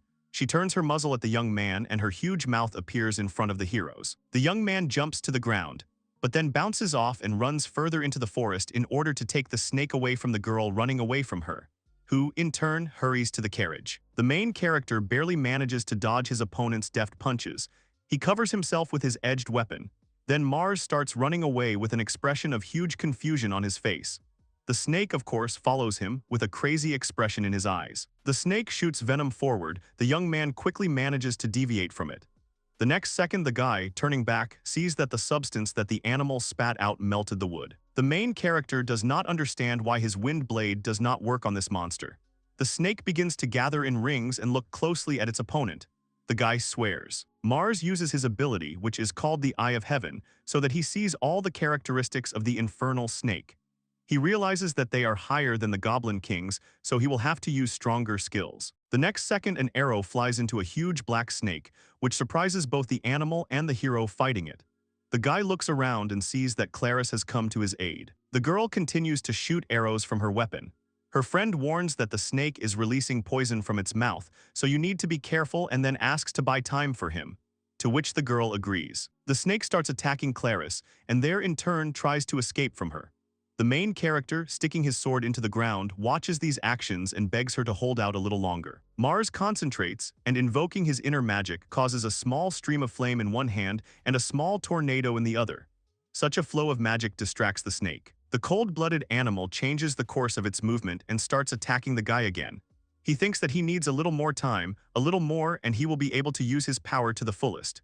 The snake is already next to him and opens its mouth. The snake is trying to bite through the barrier with its venomous fangs, which suddenly appeared above the young man to protect him while he was casting a spell. The animal manages to do this, but the main character is already ready to attack. The main character moves his hands forward and directs a spell at the monster that sounds like a firestorm. A stream of pure energy, which consists of fire and air, rushes straight at the crazy animal and hits the target. After the spell that saved the travelers' lives and saved them from a huge monster dissipates, Mars finds his fighting girlfriend behind him, who is very surprised by the sight that presented her. A little later, it turns out that the barrier that was erected over the main character was created with the help of the barrier wizard Claris.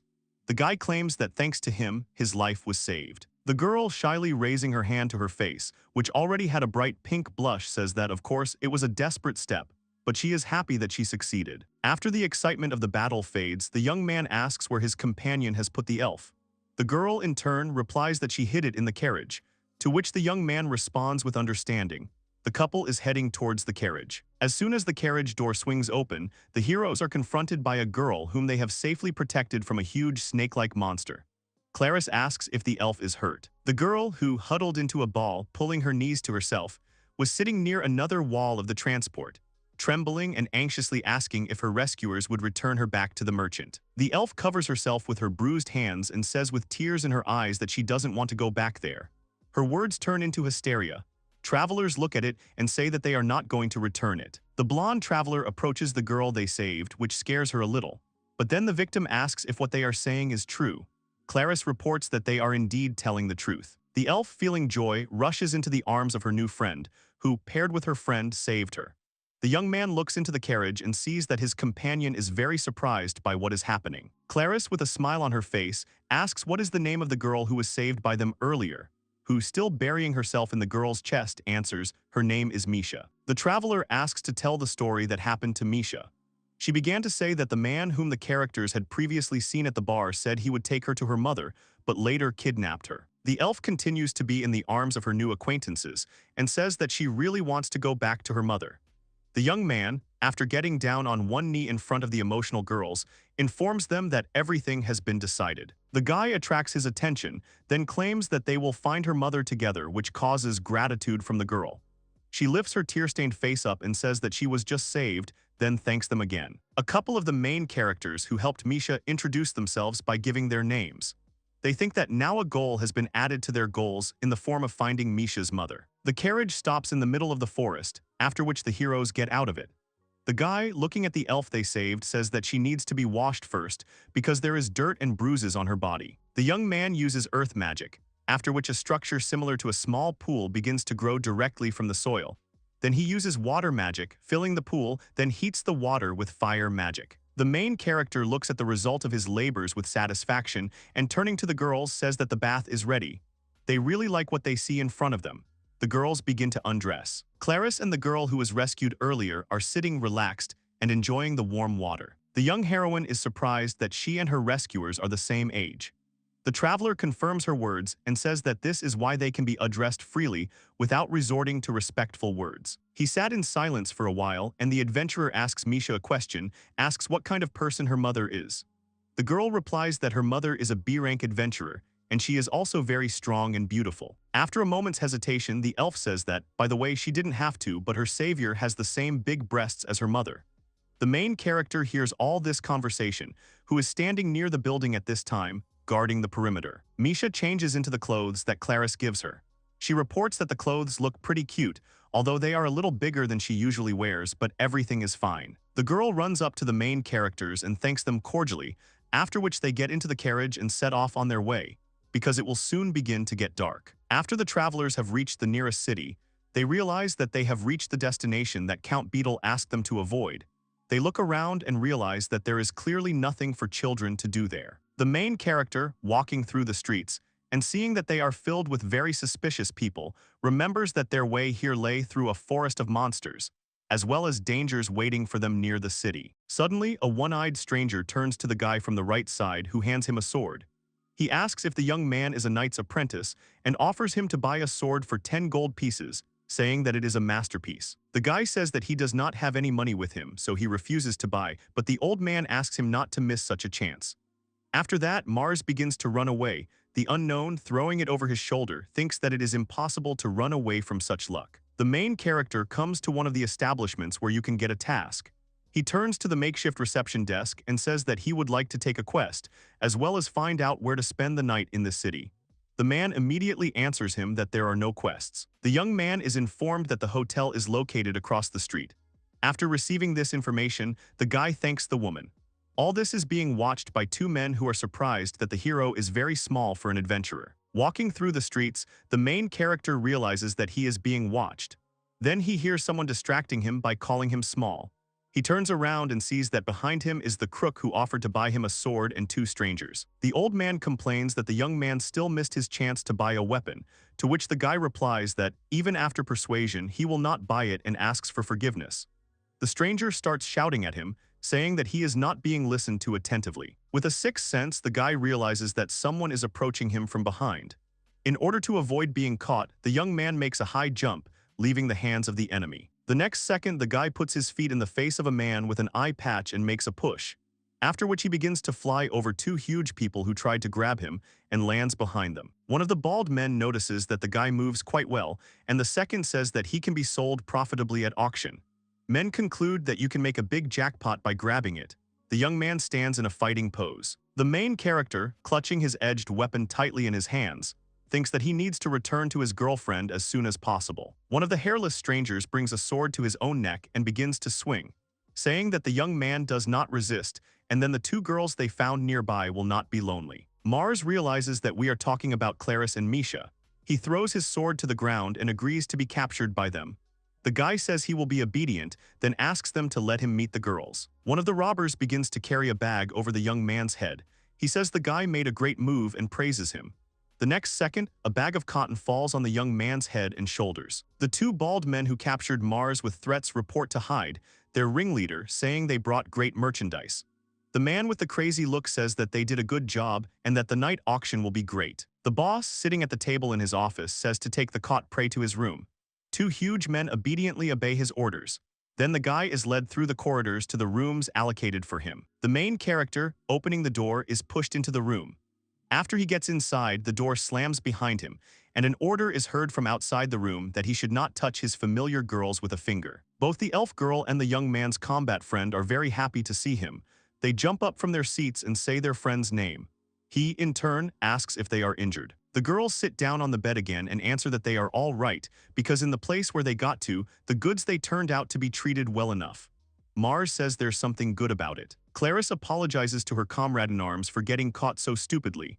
The young man replies that there is nothing wrong with that. The next second, the elf grabs the blonde heroine and says that she is very scared. The guy sits down next to the girls and tells them not to worry, because everything will be fine. The young man reports that he deliberately let himself be captured by the robbers in order to save them. Mars says that he will not let them offend. Thanks to this, the tears in the elf's eyes dry up and hope appears in her gaze. The main character continues to report that as soon as they get out, they will find Misha's mother together. So he asks her to be patient for a while. Joy appears in Misha's eyes, and a healthy blush blooms on her cheeks, as she is very happy with what the young man said and agrees with his words. A few minutes later, two bald men enter the room, who were engaged in abductions of heroes, and say that it's time for them to go out. The three travelers are led out into the corridor and then told to go ahead. The trio, consisting of young people, enters the room accompanied by robbers. In front of them, and they see slaves who are also prepared for the auction that will take place today. The girls talk to each other while the main character looks around and then notices something interesting. This causes him sincere joy. With a sharp look, the guy catches that a weapon is located behind one of the kidnappers, which was taken away during their capture. The hero thinks that he just needs to find an opportunity to pick him up. The auction begins. A man enters the scene to whom the heroes were delivered when they were captured on the street. He thanks all the guests for their expectations and says that the Hid Trading Company event is starting. He also informs that today will be the best auction. The masked stranger asks the rich people who have gathered together for entertainment to stay and not leave until the very end, and then announces that the first product is about to appear. An obese man is brought onto the stage, tears pouring from his eyes. The voices in the hall recognize this man, saying that he is a former baron from the kingdom. The seller announces that his starting price is 1 gold coin. The man who is bidding starts laughing and saying that he expects cheers from the visitors of his event. With his own words, the merchant causes extra contentment, which flows from the hall. Arriving people ask if this is all a joke, say that they do not need such garbage and demand the next product. The former aristocrat is taken backstage, and the masked man apologizes for such a miscalculation and says that, as an apology, he will immediately show the highlight of his program. 3 heroes appear on the scene: a young man who was caught only because he was threatened with the lives of his girlfriends, and 2 girls who accidentally caught the eye of a robber. They say about the guy that he has no flaws and his price is 50 gold. The blonde girl has clean skin and shiny hair. Her price is 100 gold. Then she comes to the elf and they say that her price is 150 gold. The masked man says that it's time to start bidding and invites the ladies and men who are present here to offer their prices, which rich people begin to do. The elf girl hears the hum of voices and realizes that she may be captured again, against her will, or sold into slavery once again. All this makes tears appear in her eyes, and her body involuntarily shakes with fear. Misha begins to hide behind Clarice, making a barely audible squeak. But all her actions amuse both the seller, who say that the girl was scared by the way the screensavers are made, and one of the men who says that he likes her. An elderly man raises his hand up and with a sly smile declares that he is ready to give 10,000 gold coins for all 3 of them.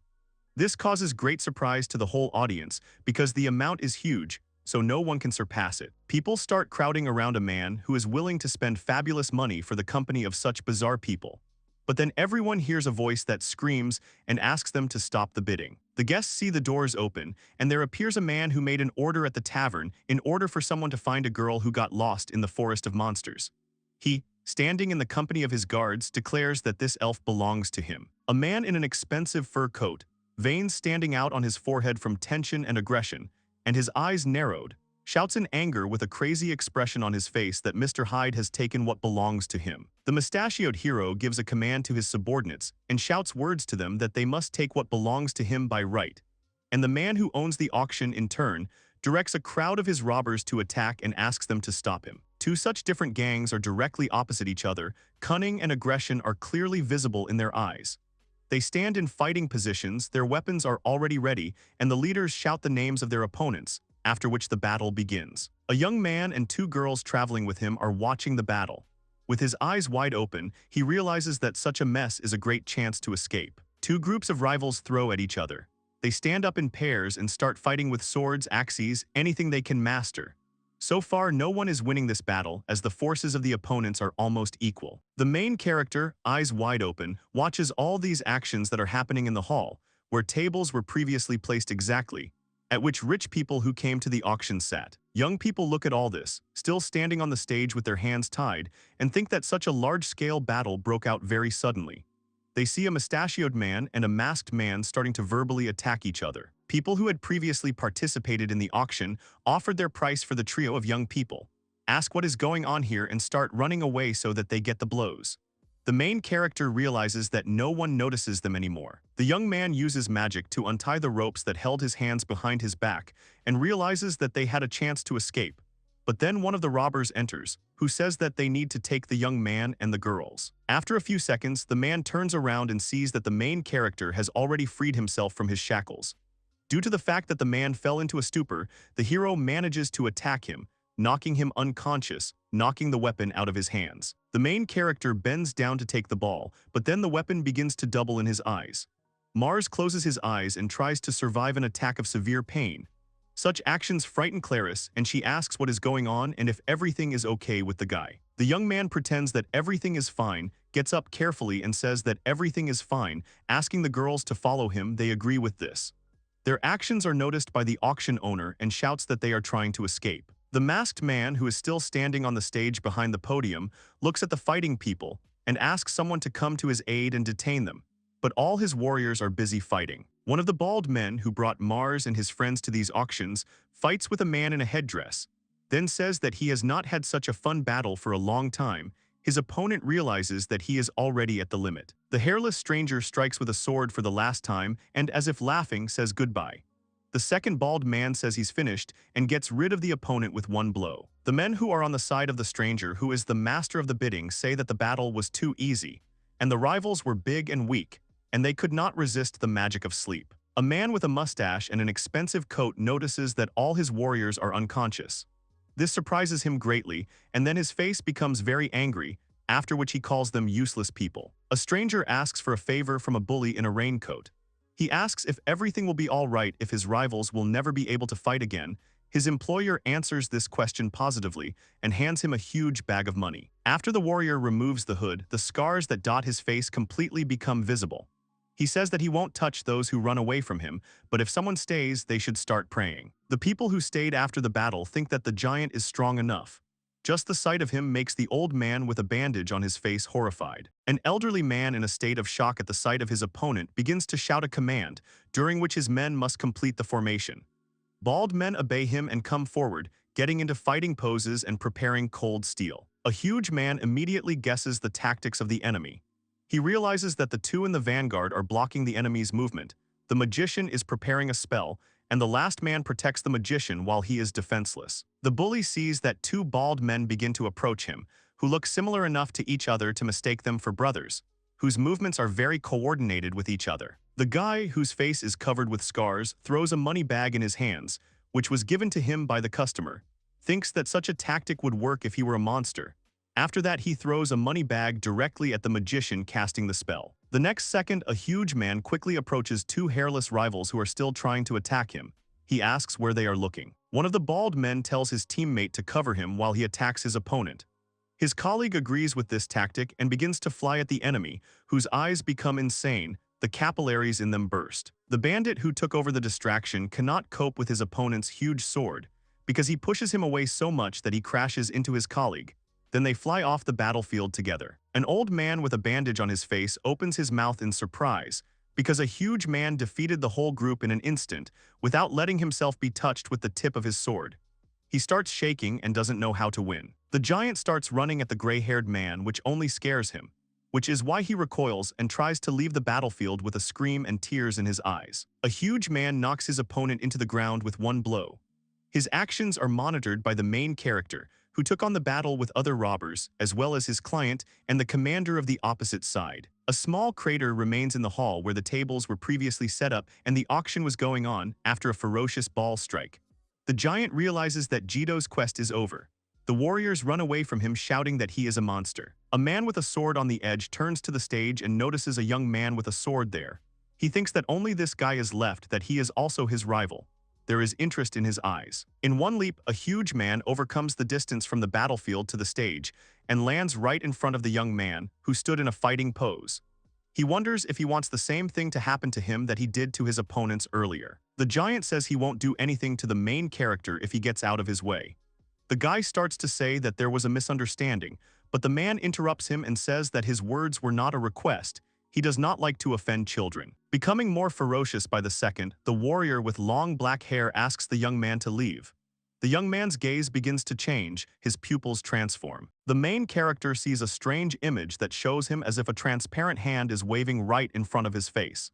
He doesn't understand what it is. He thinks it's a simple illusion. Then suddenly, the man, whose face is covered with scars, actually moves his hand to give the young man, who is still holding the sword but not directing it, a slap in the face. Both the main character and his opponent were very surprised by how masterfully, deftly, and quickly the young man dodged a blow from which an ordinary person would have already been unconscious.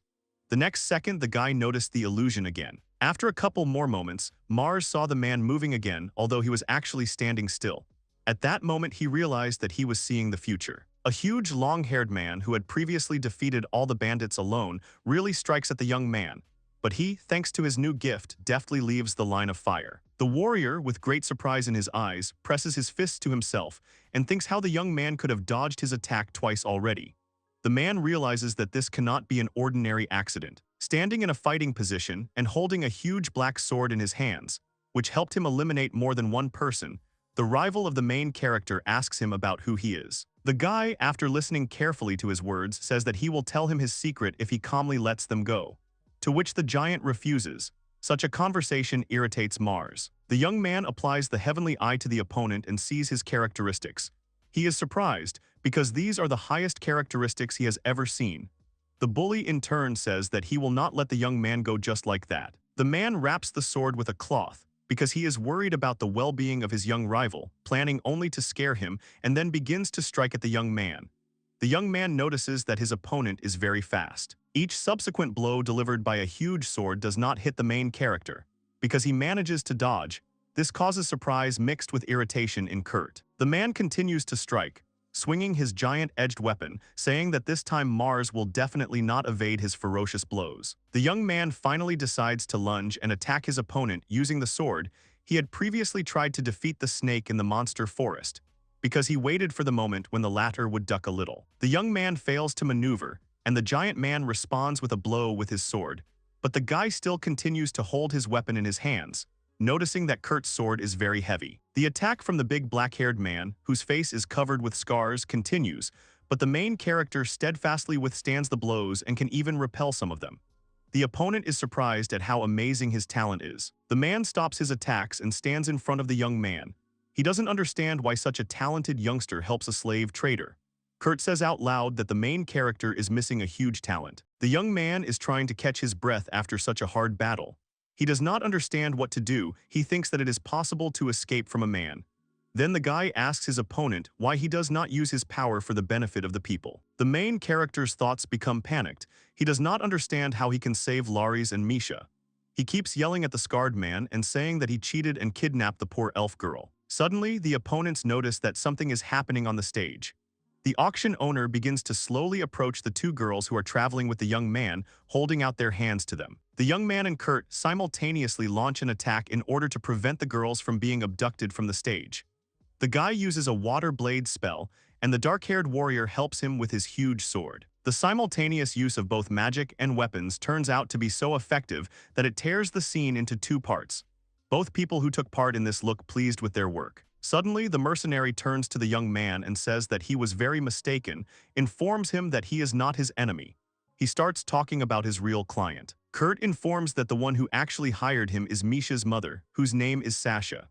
A statuesque elf with a weapon at the ready, walking with a confident step, is just approaching the house where the auction was held. After the heroes found out that they are not enemies to each other, but a huge man takes off his ball cloth and asks what the young man's name is, and what kind of technique he used, because it does not look like fencing. All this is being watched from afar by a man who gave Kurt money to deal with his enemies.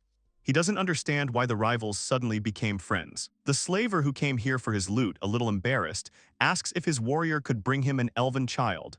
During these conversations, he does not notice that an arrow is pointed at him. In the next second, arrows fly into the man and into the right and left half of his chest.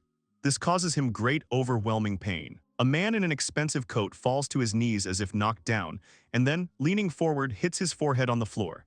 After that, the same arrows that were used to attack earlier fly at his feet. All this causes great pain to the slaver who tricked the little elf into kidnapping her. He screams with tears in his eyes. This sound makes the person who organized the auction look around. The head of the trading house, distracted by the sounds of what is happening, turns around and notices that a bow with arrows is pointed at him. The next moment, magic arrows also pierce his shoulders. The main character and the man with whom they are no longer enemies are also looking in the direction from where the arrows are flying. Suddenly, one of them is heading towards the young man. Mars, having hesitated a little, would not have had time to deviate from the path along which the weapon flies. But Kurt covers him, who, turning around, informs him that his customer is already here. The man looks at the elf, who attentively watches what is happening in the building where the trade in magical creatures took place. Then he shouts to her that the person she shot last is not her enemy. Kurt suddenly turns around and starts walking away. He tells Mars to go to Lister National School immediately. Such a statement causes surprise on the young man's face. The man turns up on the second floor in 2 jumps and then disappears into the doorway, but finally shouts that the strongest people in the world are going to the school he advised. He asks the guy to use his name as a recommendation. With a panicked expression in his eyes, the man turns around and asks if the young man remembered everything correctly. At the last moment, Sasha says thanks to Kurt and then jumps down. The woman walks slowly towards the main character with a confident step and with anger in her eyes. 2 girls appear behind the young man who came down from the stage. The elf calls her mother. It helps to change her anger to the joy of meeting her daughter. Tears begin to flow down Sasha's face. She removes the mask from her nose and shouts her daughter's name. Her child runs towards her very quickly, also having a joyful expression on his face. A woman and a girl run towards each other, and the next second they collide in a joyful embrace. They can't believe they're finally reunited. Misha, feeling tears in her mother's eyes, says that she is sad. Sasha admits this, but says that now that she is reunited with her daughter, everything is fine again. The woman continues to squeeze Misha in her arms because she is shaking and says that all this happened because of her. Mom turns the girl around and tells her that now everything will be fine with them and she will never leave her again. A couple of the main characters are watching all this. They are happy that the family reunion has finally happened because they were very worried about their new friend. Suddenly, the young man begins to sway from side to side, his eyes go out and his head begins to tilt back. He uses a huge amount of energy to fight and falls right into Clarice's arms. The girl informs the young man that he did an excellent job and did a good job. The young man, still in her arms, agrees that everything went well and also thanks his girlfriend. Misha, who is sitting in her mother's arms, points at a couple of heroes and says that they helped her. After a while, everyone starts talking about what really happened. After all the problems were resolved, Mars and his faithful companion decided to invite them to the hotel where Sasha is staying now. She asks if the young people are hungry and carries them a tray on which the dish is covered with a huge dome. There is a huge fried chicken under the dome, which is surrounded by all kinds of vegetables and mushrooms. The girl's mother, who recently ran away from a monster in the forest, asks her daughter's rescuers to eat enough. All the characters start eating, rejoicing that this day is finally over and you can relax, eat, and relax. Sasha is closely watching her daughter, whom she has already missed in such a short period of time during which they parted. While the characters were enjoying their meal, Sasha told them that the city they found themselves in, called Ganel, had recently literally become a hotbed of crime. The young man, hearing such words, finally understands why Count Beetle told them to avoid this place.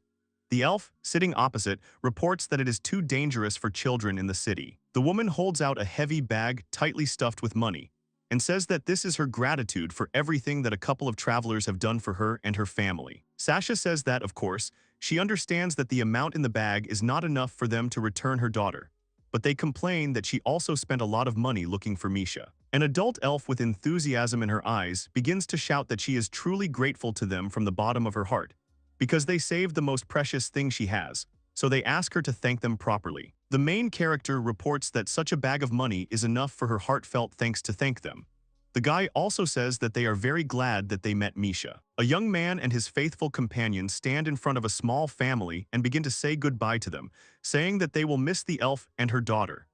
Clarice also promises that they will definitely see each other someday. Sasha and Misha, in turn, look at the travelers with gratitude on their faces and also say goodbye to them. The carriage begins to drive down the street, moving further and further away from the family, who shouts another thank you after them. The carriage soon disappears over the horizon. The girl and the young man continue their journey, leaving one city surrounded by a fortress, after a while approaching another. A couple of travelers enter a wooden two-story hotel located on one of the streets of the city and ask the owner if he has 2 spare rooms in his house. But after a second, Clarice, without thinking about what she is doing, grabs Mars by the sleeve and wants to start a conversation. The companion of the main character, a little embarrassed but still talking, asks him if they can spend the night in the same room today. The girl confidently looks at her friend and informs him that the beds in the rooms are separate anyway, so this should not cause them embarrassment. The guy is very surprised after such an offer. Sometime later, the heroes who went on a journey are already sitting in the room they rented. They are sitting on different beds, but they still feel awkward sitting next to each other. The main character decides to diffuse the atmosphere and tells his girlfriend to go to the bathroom first. But the girl, on the contrary, declares that she has been taking a bath for quite a long time, so it's better for Mars to go first. The young man begins to argue with Clarice, saying that he is a gentleman, so he must let the lady go ahead. His girlfriend reports that she finds people who call themselves gentlemen very suspicious. The conversation causes the couple to have a fit of laughter, after which the atmosphere of awkwardness that prevailed between them after they found themselves in the same room slowly dissipates. Clarice, sitting in the bathroom, realizes that after all, she and Mars ended up in the same room. She looks up and with embarrassment on her face thinks that nothing will happen because their beds are, after all, different. The girl suddenly jumps up and begins to justify her offer by saying that she would be scared if she were kidnapped again. She believes that it is safer together than alone, and also that it is much more economical to rent one room. After a few minutes, the girl finally sinks into a hot tub where she can relax. After all her thoughts, she concludes that she wants to get a little closer to the main character. He, waiting for his girlfriend in the room, examines the stone. The young man sees that his crystal begins to shine, which causes him great surprise. He jumps up and abruptly sits up on the bed because he understands that if the stone glows, then his family is somewhere nearby. The young man shouts through the closed door that leads to the bathroom that he will leave for a while, because it looks like his family is somewhere nearby. Clarice gets up in the bathroom where she had been lost in her thoughts and asks her friend to stop and wait for her. The guy, not listening to the words of his good friend, runs out of the hotel. Once on the street, he starts running in an unknown direction, thinking that one of the family members has come to pick him up and wondering who it could be. The main character sees his father and brother in front of him, in whose hands the crystal also glows, and on their faces there is an expression of deep surprise. The man and the boy, who were previously called by the young man, begin to run in his direction, and he, in turn, hurries to meet them. A second later, the family finds themselves in each other's tight embrace. Sitting at a table in a tavern, Clarice introduces herself to her friend's family, giving her first and last name, saying that she is pleased to finally meet them. The father of the main character says that he is Zeke Bryant, and also reports that he read about the traveler in his son's letters. The boy who is sitting next to him at this time says that he is Mar's brother, Ike. The heroes sat comfortably at the table, and after a while the food they ordered was brought to them. The food turned out to be kebabs. Zeke invited everyone to the table and said that they could have a great conversation over food. A young man and his girlfriend are sitting with both cheeks eating the food that the father of the first ordered for them.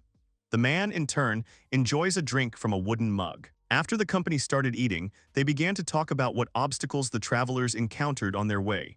They talked about the battle with the infernal snake in the Forest of Demons, about Misha and Sasha, and about the auction. Zeke's face shows both an excited and surprised expression at the same time. He doesn't understand how the heroes were able to overcome so many challenges alone. Then he says that his son is doing well, and he is proud of him. After the heroes have eaten a hearty meal, they get into the carriage that belonged to the young man's family. His father looks around and asks if they took everything with them, if they left anything at the tavern. Mars, his brother, and the girl who accompanied him during his adventures sit on the floor of the cart and report that they have everything with them. An adult man pulls the reins and informs them that they are going home. The cart slowly passes through the gate that leads to the exit from the city. The heroes cross fields, bridges, then begin to approach the castle, which is surrounded by ominous darkness. The family and Clarice had been on the road for a long time, during which they coped with the monsters they encountered along the way.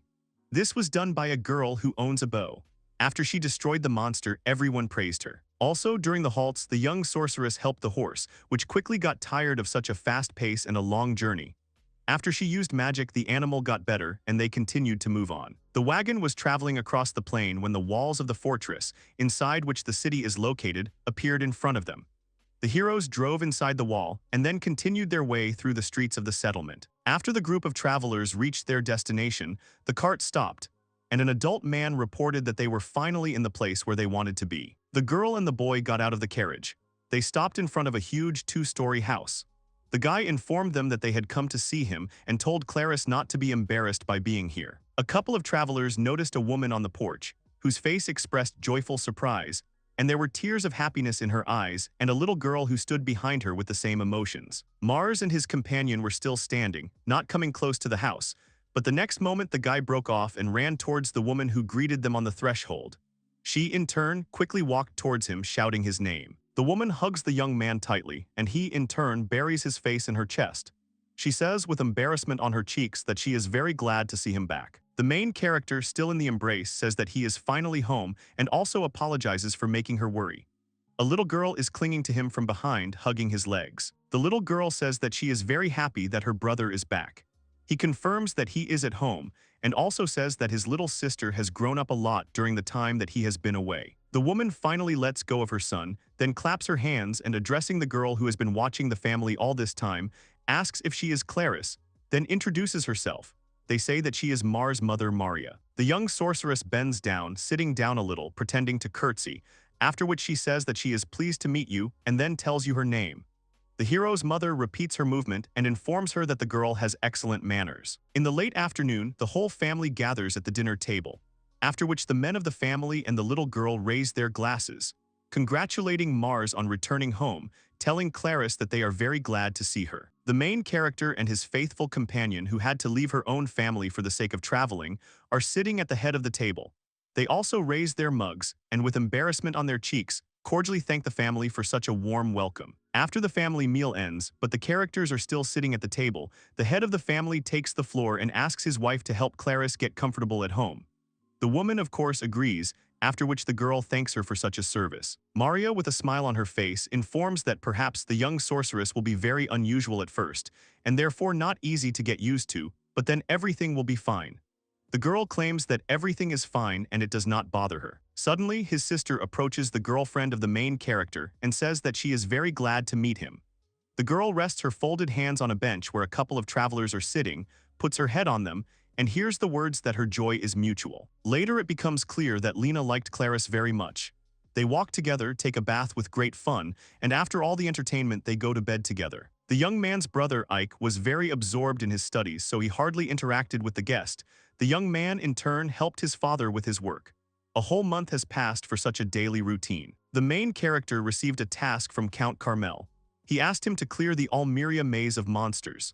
The young man, along with his companion as well as his older brother, are happy to undertake such a mission. Arriving in Almeria, a group of travelers stands in line to register for the entrance to the maze. Suddenly, the heroes are hailed by a man whose height is twice as tall as the travelers. He asks where the young man got such equipment from because he is too young for such a good weapon. He asks if he stole it. The guy is very angry that he is accused of such a heinous act as theft. So he says with anger in his eyes that he and his companion got their equipment from the chests in the maze. The man looks at the guy with disbelief, then points his thumb at himself and offers the young man to prove his ability to wield such a good weapon. The crowd that surrounded the heroes disperses, creating a small circle, inside which the main character and the man who challenged him to a fight turn out to be. The latter informs that if the young man is not good enough, he will take away his equipment. The battle begins very abruptly, but also ends abruptly, because the young man makes a lunge, simultaneously striking his sword in the face of the man who was standing in line with them. After that, the latter loses consciousness. A man is lying on a stone tile that lines the floor of the hall. His arms are outstretched. He is unconscious. His companions begin to approach the hero from behind, and then the question spreads from the crowd, what is going on here? People disperse, letting a handsome man pass ahead. He says with unearthly calmness that he is glad to meet Mars and his brother because they have not seen each other for a long time. After that, he asks how his father is doing. The eldest son of the Bryant family politely greets the elderly man and informs him that their father asked them to clean up the monsters in the maze. After such a statement, people begin to whisper and ask each other if this child is definitely a member of the Count's family. They also say that they are not surprised that he so easily defeated a man. At this time, the guy holds out a document from his father. A long-time acquaintance of the Bryant family tells the heroes who agreed to help in clearing the maze that he is very grateful for their actions. The travelers politely agree to his gratitude. Eventually, a group of adventurers find themselves in front of a huge entrance to the maze. After they get inside, the guys see big silver birds that fly under the ceiling, and then they start attacking them. The main character's brother informs that these silver birds are D-rank monsters, so he asks his brother and his girlfriend to get ready. The company gets into a fighting position without relaxing its vigilance. A massacre begins to ensue. Ike uses his spear to forcefully pierce birds with it, Mars uses magic to destroy monsters, and Clarice uses a bow and arrow. After the battle is over, the heroes get up and try to catch their breath. But then they see that a magnificent mountain of magic stones appears in front of them. They are thinking about how to take these stones, complaining that it is impossible to take them all. The company amicably decides to return home after such a difficult ordeal, and the older brother of the main character offers to talk to their dad about what to do with so much loot. Upon returning home, the heroes share the events in the maze, to which the head of the family replies that the problem is that there are too many magic stones, so it is impossible to take them all, and the next second says that they are going to buy a slave. Such a sharp offer from Count Bryant causes surprise on the face of all three travelers who recently returned to the mission. A company of young people, led by the head of the Bryant house, comes to an institution where you can buy a slave. The seller asks if they are looking for someone who has high dexterity and strength to use as a porter, and then offers them a slave. After the seller hears the words that the father of the main character is not against his proposal, he asks them to follow him. People amicably pass through a huge hall that stretches over 3 floors. On each floor there are a lot of animal people. The guys start to look around because they have never seen such a sight before. The slaves standing in front of their rooms are leaning over the fences of the floors and carefully watching the delegation of 4 people who came to them. The father of the young people notices that everyone who looks at them looks quite wary. The seller reports that the fact is that the beastmen do not recognize anyone as their masters, so their faces do not show approval. The company approaches a huge door with 2 horizontal cutouts on it. An adult man notices that all the rooms are of different sizes.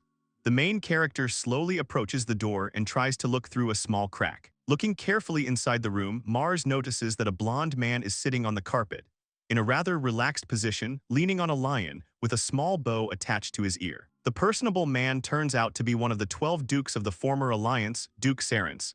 He is a representative of the Beastmen. The seller says that the man was expelled as a result of a coup d'etat, after which Count Carmel sold him at an exorbitant price. He had acquired it, of course, but the Duke had said that he would not obey someone weaker than him. The young man continues to look at the Duke sitting in a relaxed pose. Then he decides to apply his heavenly eye ability to it to see all its possibilities. The representative of the Beastmen notices that he is being watched very closely. He does not really like it, so he quickly approaches the door with a furious look and swings at the main character, which causes his surprise. The Duke has a very strong punch, so he easily breaks the door of the room in which he is imprisoned. Because of this, the young man flies back, along with the fragments left from the door. The guy realizes that he needs to protect the people dear to him. So while he is flying, he uses his magic to push his family, girlfriend, and merchant away from the angry man. While the main character continues his flight, the Duke begins to leave the room. His posture is very tense, and his movements are constrained. In parallel with the events taking place, the young man manages to apply his clairvoyance ability. After the magic is applied, the young man realizes that soon the opponent's hand will be in front of his face. He realizes that physically he no longer has time to deviate, so he groups up. But then here's his girlfriend putting up a barrier. A representative of the Beastmen, exiled from the kingdom, begins using his power with his bare fists to break down the barrier that the girl is trying her best to hold back. The young man realizes that if he is hit now, his companion will be in trouble. The young man begins to use his magic because the barrier is eventually destroyed. His spell is like a bolt of lightning, which, rushing through the fist up the arm, spreads through the body of his opponent. Such strong witchcraft, applied by a young enough boy, surprises both the seller and his family, and the other slaves watching the whole massacre. But the Duke, who is under the influence of magic, is most impressed. The guy looks at his hands with incomprehension. He has never used such magic before, but he thinks it's lightning magic. At the same time, the Duke examines his hand, which has traces similar to a burn, and the hand itself is shaking very much. The young man tries to catch his breath, because he spent a lot of magic and did it suddenly even for himself. Then he asks why the man attacked him so suddenly. The representative of the Beastmen looks closely at his opponent and replies that he tried to scan his skills. So he decided to scare him, after which the young man looks very puzzled. The main character, clenching his fists, again hears the words that he tried to study the slave without asking, after which he becomes ashamed of such interference, so he apologizes, leaning at an ideal angle of 90 degrees. Still in a state of bowing, the young man introduces himself, giving his first and last name. The Duke turns around and starts to go back to his room, but the guy stops him with a request to find out his name, if he doesn't mind. The man says his name is Leo Burns. After a short acquaintance, the young man asks once again if he objects to using the assessment. The Duke replies that he doesn't care. The guy's companions look very surprised by such a calm conversation. The Duke stops in front of the main character, as if he kindly allows him to check. The young man is simply amazed at how high his strength, and flexibility skills are. The representative of the Beastmen then asks if the main character has finished using the ability reading spell, with a face that does not express any emotions. Mars informs the Duke, with whom he recently fought a battle, that they are looking for a slave, after which he patiently waits for an answer to his remark. The man looks back at the young man and, with anger in his eyes, says that he does not obey someone who is weaker than him, and also he will not go anywhere without his faithful pet. Sarence reports that after such a beautiful fight, the guy, as a possible host, might have been interested in someone else, after which the noise of voices is heard from all sides. The rest of the slaves, who watched all the events taking place standing on their floors, say that the guy is very good and also report that he is just fire and ask him to become their master. Causes a smile on the young man's face. The main character raises his head up and loudly asks the audience, who are slaves, if he can look at them all. They, of course, agree with him. The merchant is watching the whole picture, thinking that Mars is really cool. The father of the main character, and concurrently the head of the Bryant family, asks the guys if everything is okay with him if they are hurt. A group of friends replies that they are fine, they did not get a single blow. The guests of the establishment for the sale of beastmen choose from the total number of slaves only 5 that they like. In front of them are 3 brothers of the Black Wolf, Mac, Guy, and the youngest of them is Oru. Along with the men, 2 girls were chosen. One of them is Ray, and the other is Misei, who bows modestly and says that she is pleased to meet. The second girl says that she is also glad to serve these gentlemen. The father of the 2 brothers stands in front of the slaves chosen to work in the house, as well as to take out all the jewels from the maze, and tells them to go with them. The company appears next to a magnificent 3-story house that was rented by Zeke Bryant in order to house the people they acquired for their ministry. A door opens in front of a huge company, after which they enter a room that is a dining room. The Count suggests eating first, and then discussing work and the distribution of responsibilities. Everyone sits down at a huge table full of various phenomena. A slave with short black tails on her head asks if her new masters mind that the servants eat with them at the same table. A voice next to her asks why she thinks they shouldn't eat with people together. The girl abruptly gets up from her seat and, pointing her finger at one of the Beastmen brothers, reproachfully informs Tom that he must learn to treat with more respect. From such a sudden verbal attack, the young man looks taken aback and sharply agrees with the words of his colleague. The head of the Bryant house looks at all this and says with a smile on his face that everything is fine, because there is nothing terrible in the behavior of their new servants. A man turns to his eldest son, asking him to deal with the issue of slave education, but tomorrow.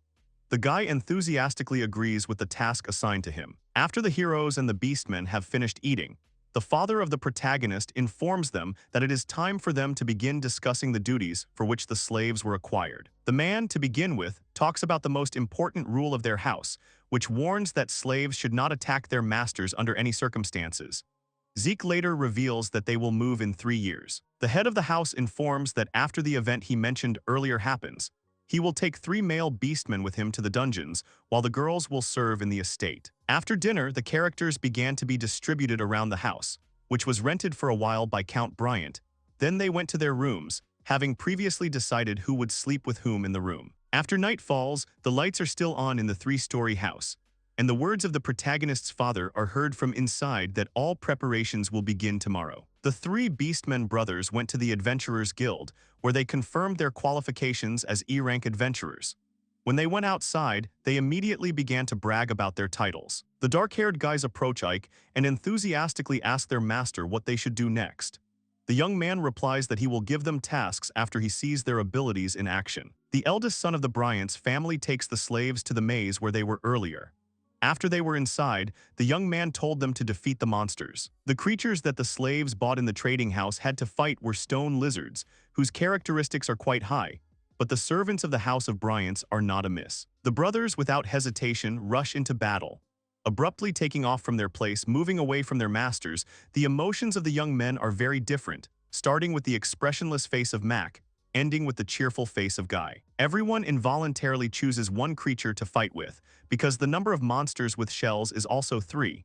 Everyone assumes a fighting position. One of the guys runs up to his monster, stands in front of him, firmly stepping with his feet on the ground, raises his hand to strike, and then sharply hits the lizard's muzzle. While the young man whose being lies unconscious rejoices, saying that one missed blow is not a verdict, his brother is just starting the battle, raising his leg to strike. The middle brother, jumping up, puts his limb forward, after which he strikes right between the lizard's eyes, which causes his shoe and part of his pant leg to come off and fly away. Oru, who is the youngest of the beastmen, wraps his arms around his creature's neck and begins to squeeze it. After such an extraordinary series of actions, the monster loses consciousness. When the battle with the stone lizards has been completed, the brothers begin to hobble towards the main character, his brother and the girlfriend who travels with him. Oru is holding onto his back, which was touched by the monster, and Mac is standing in one shoe. Later, the beastmen line up and report that they have defeated everyone. There is satisfaction on their faces because they got off with only minor injuries, while they are very satisfied with their work. The 3 adventurers with the rank of E stand in front of their masters. They ask if it's true that they did a good job. They are interested in whether they will be praised for their work. The elder brother of the main character smiles, holding his weapon in his hands, but at the same time says that such a fight is no good. He complains that they did not cope with such an easy task. Such a statement causes indignation among the beastmen, because they believe that they did a great job, So the eldest of the brothers asks for what reason the master believes that they failed. The guy turns to his younger brother and his companion and informs them that before answering the slaves' questions, they need to be treated, which is what a couple of travelers should do. The girl approaches the brothers and, starting with the eldest, uses her healing magic on them, healing the damage sustained during the brutal battle with the stone lizards. Oru, the youngest of the group of relatives, says that the little lady is quite interesting because she can use sacred magic, and also reports that he has heard that people who own her grow up quickly, and then he is interested in her age. A couple from Claris and Mars turn to the brothers and tell them in unison that they are 8 years old. With such information, they cause more surprise on the faces of the slaves. The eldest of the brothers asks the girlfriend of the main character if she has such an adult physique because she uses sacred magic. The other brothers rush at Guy, grabbing him in their arms and starting to beat him, telling him how this can be regarded. The younger and middle beastmen bow low and say that they humbly apologize to Claris, then force the elder to apologize, to which the girl replies that everything is fine. After clearing his throat, Ike informs them that now that the slaves are in full health, he is ready to talk to them about the mistakes they made during the battle. The young man steps forward, leaving his family and the beastmen behind, gets into a fighting position, holding his spear on his head, and then asks everyone to carefully watch his actions. The guy makes a deceptive maneuver and does not use a weapon, but releases a flame from his hand, calling the command fire. This kind of magic has a blinding effect on monsters, which is why they get lost in space. The flames continue to cover the stone lizards. Then, after a few seconds, a young man's spear digs into the neck of one of them, sharply piercing it through. After the first creature has been finished, the young man rushes at the second, cutting off his head with his weapon. He then turns to the slaves and asks if they understood what they had done wrong. The eldest of the brothers, smiling, waves his hand in front of his face, and with an awkward laugh, informs them that they do not know how to use sacred magic. With these words, he exasperates the first son of the House of Bryants, because it turned out that he did not understand the essence that the owner wanted to convey to them, so he screams that the main thing in their business is not magic, but the right combat strategy. The young man remembers how the three brothers fought their battle, noticing the shortcomings of each, and also saying that they put too much force. So when they enter the maze, they will not be able to advance for a long time because they will quickly get injured. Young people carefully listen to the advice and instructions of their young master, who ends his speech with which means that the distribution of responsibilities is correct. The brothers should fight together. The guy calls the grizzly bear to them and informs them that he wants to make sure that the slaves understood his words correctly and will do everything without injury. The bear has great strength and endurance. He raises his huge paw to strike, but his attack is knocked down by his older brother. While the animal is distracted, and Oru is directed at it and takes a firm grip, thereby immobilizing it. The last step to the victory of the three beastmen is the middle brother, who jumps high, bends his leg in flight, and strikes it right on the head of the grizzly. This finishes off their opponent. The relatives stand and look at the result of the work they have done, after which they turn to their young master and ask how the fight is for him and whether they have coped with their task. The guy raises his hand in front of him and gives a thumbs up, thereby assessing their abilities. The beastmen are glad to be praised. The company goes further down the corridor, and then the voice of one of them is heard, who says that they must first go up to the second floor and fight monsters there, and then go home. As soon as the guys with their slaves are on the floor above, everyone freezes in shock, opening their mouths because they are faced with a terrible sight. None of the adventurers understand what is going on there. The youngest son of the Bryant family reports that he did not expect so many insects on the second floor of the maze. Then he notices that there are a lot of ants there and says that it is necessary to warn the guild that there is danger. Two brothers come to the head of the Adventurers Guild and tell them that they have urgent news. He responds, breaking away from the conversation, and asks what is so urgent. The man introduces his interlocutor, calling him Margrave Evan Sayoram. The mustachioed old man says he's glad to meet Mars and Ike. After such a short conversation, an acquaintance of the Count's family leans forward and impatiently asks the unexpected guests to move on to the news. The young man says that in the maze on the second floor they found a huge number of insect monsters. The head of the guild jumps up from his seat and asks if they are killer ants.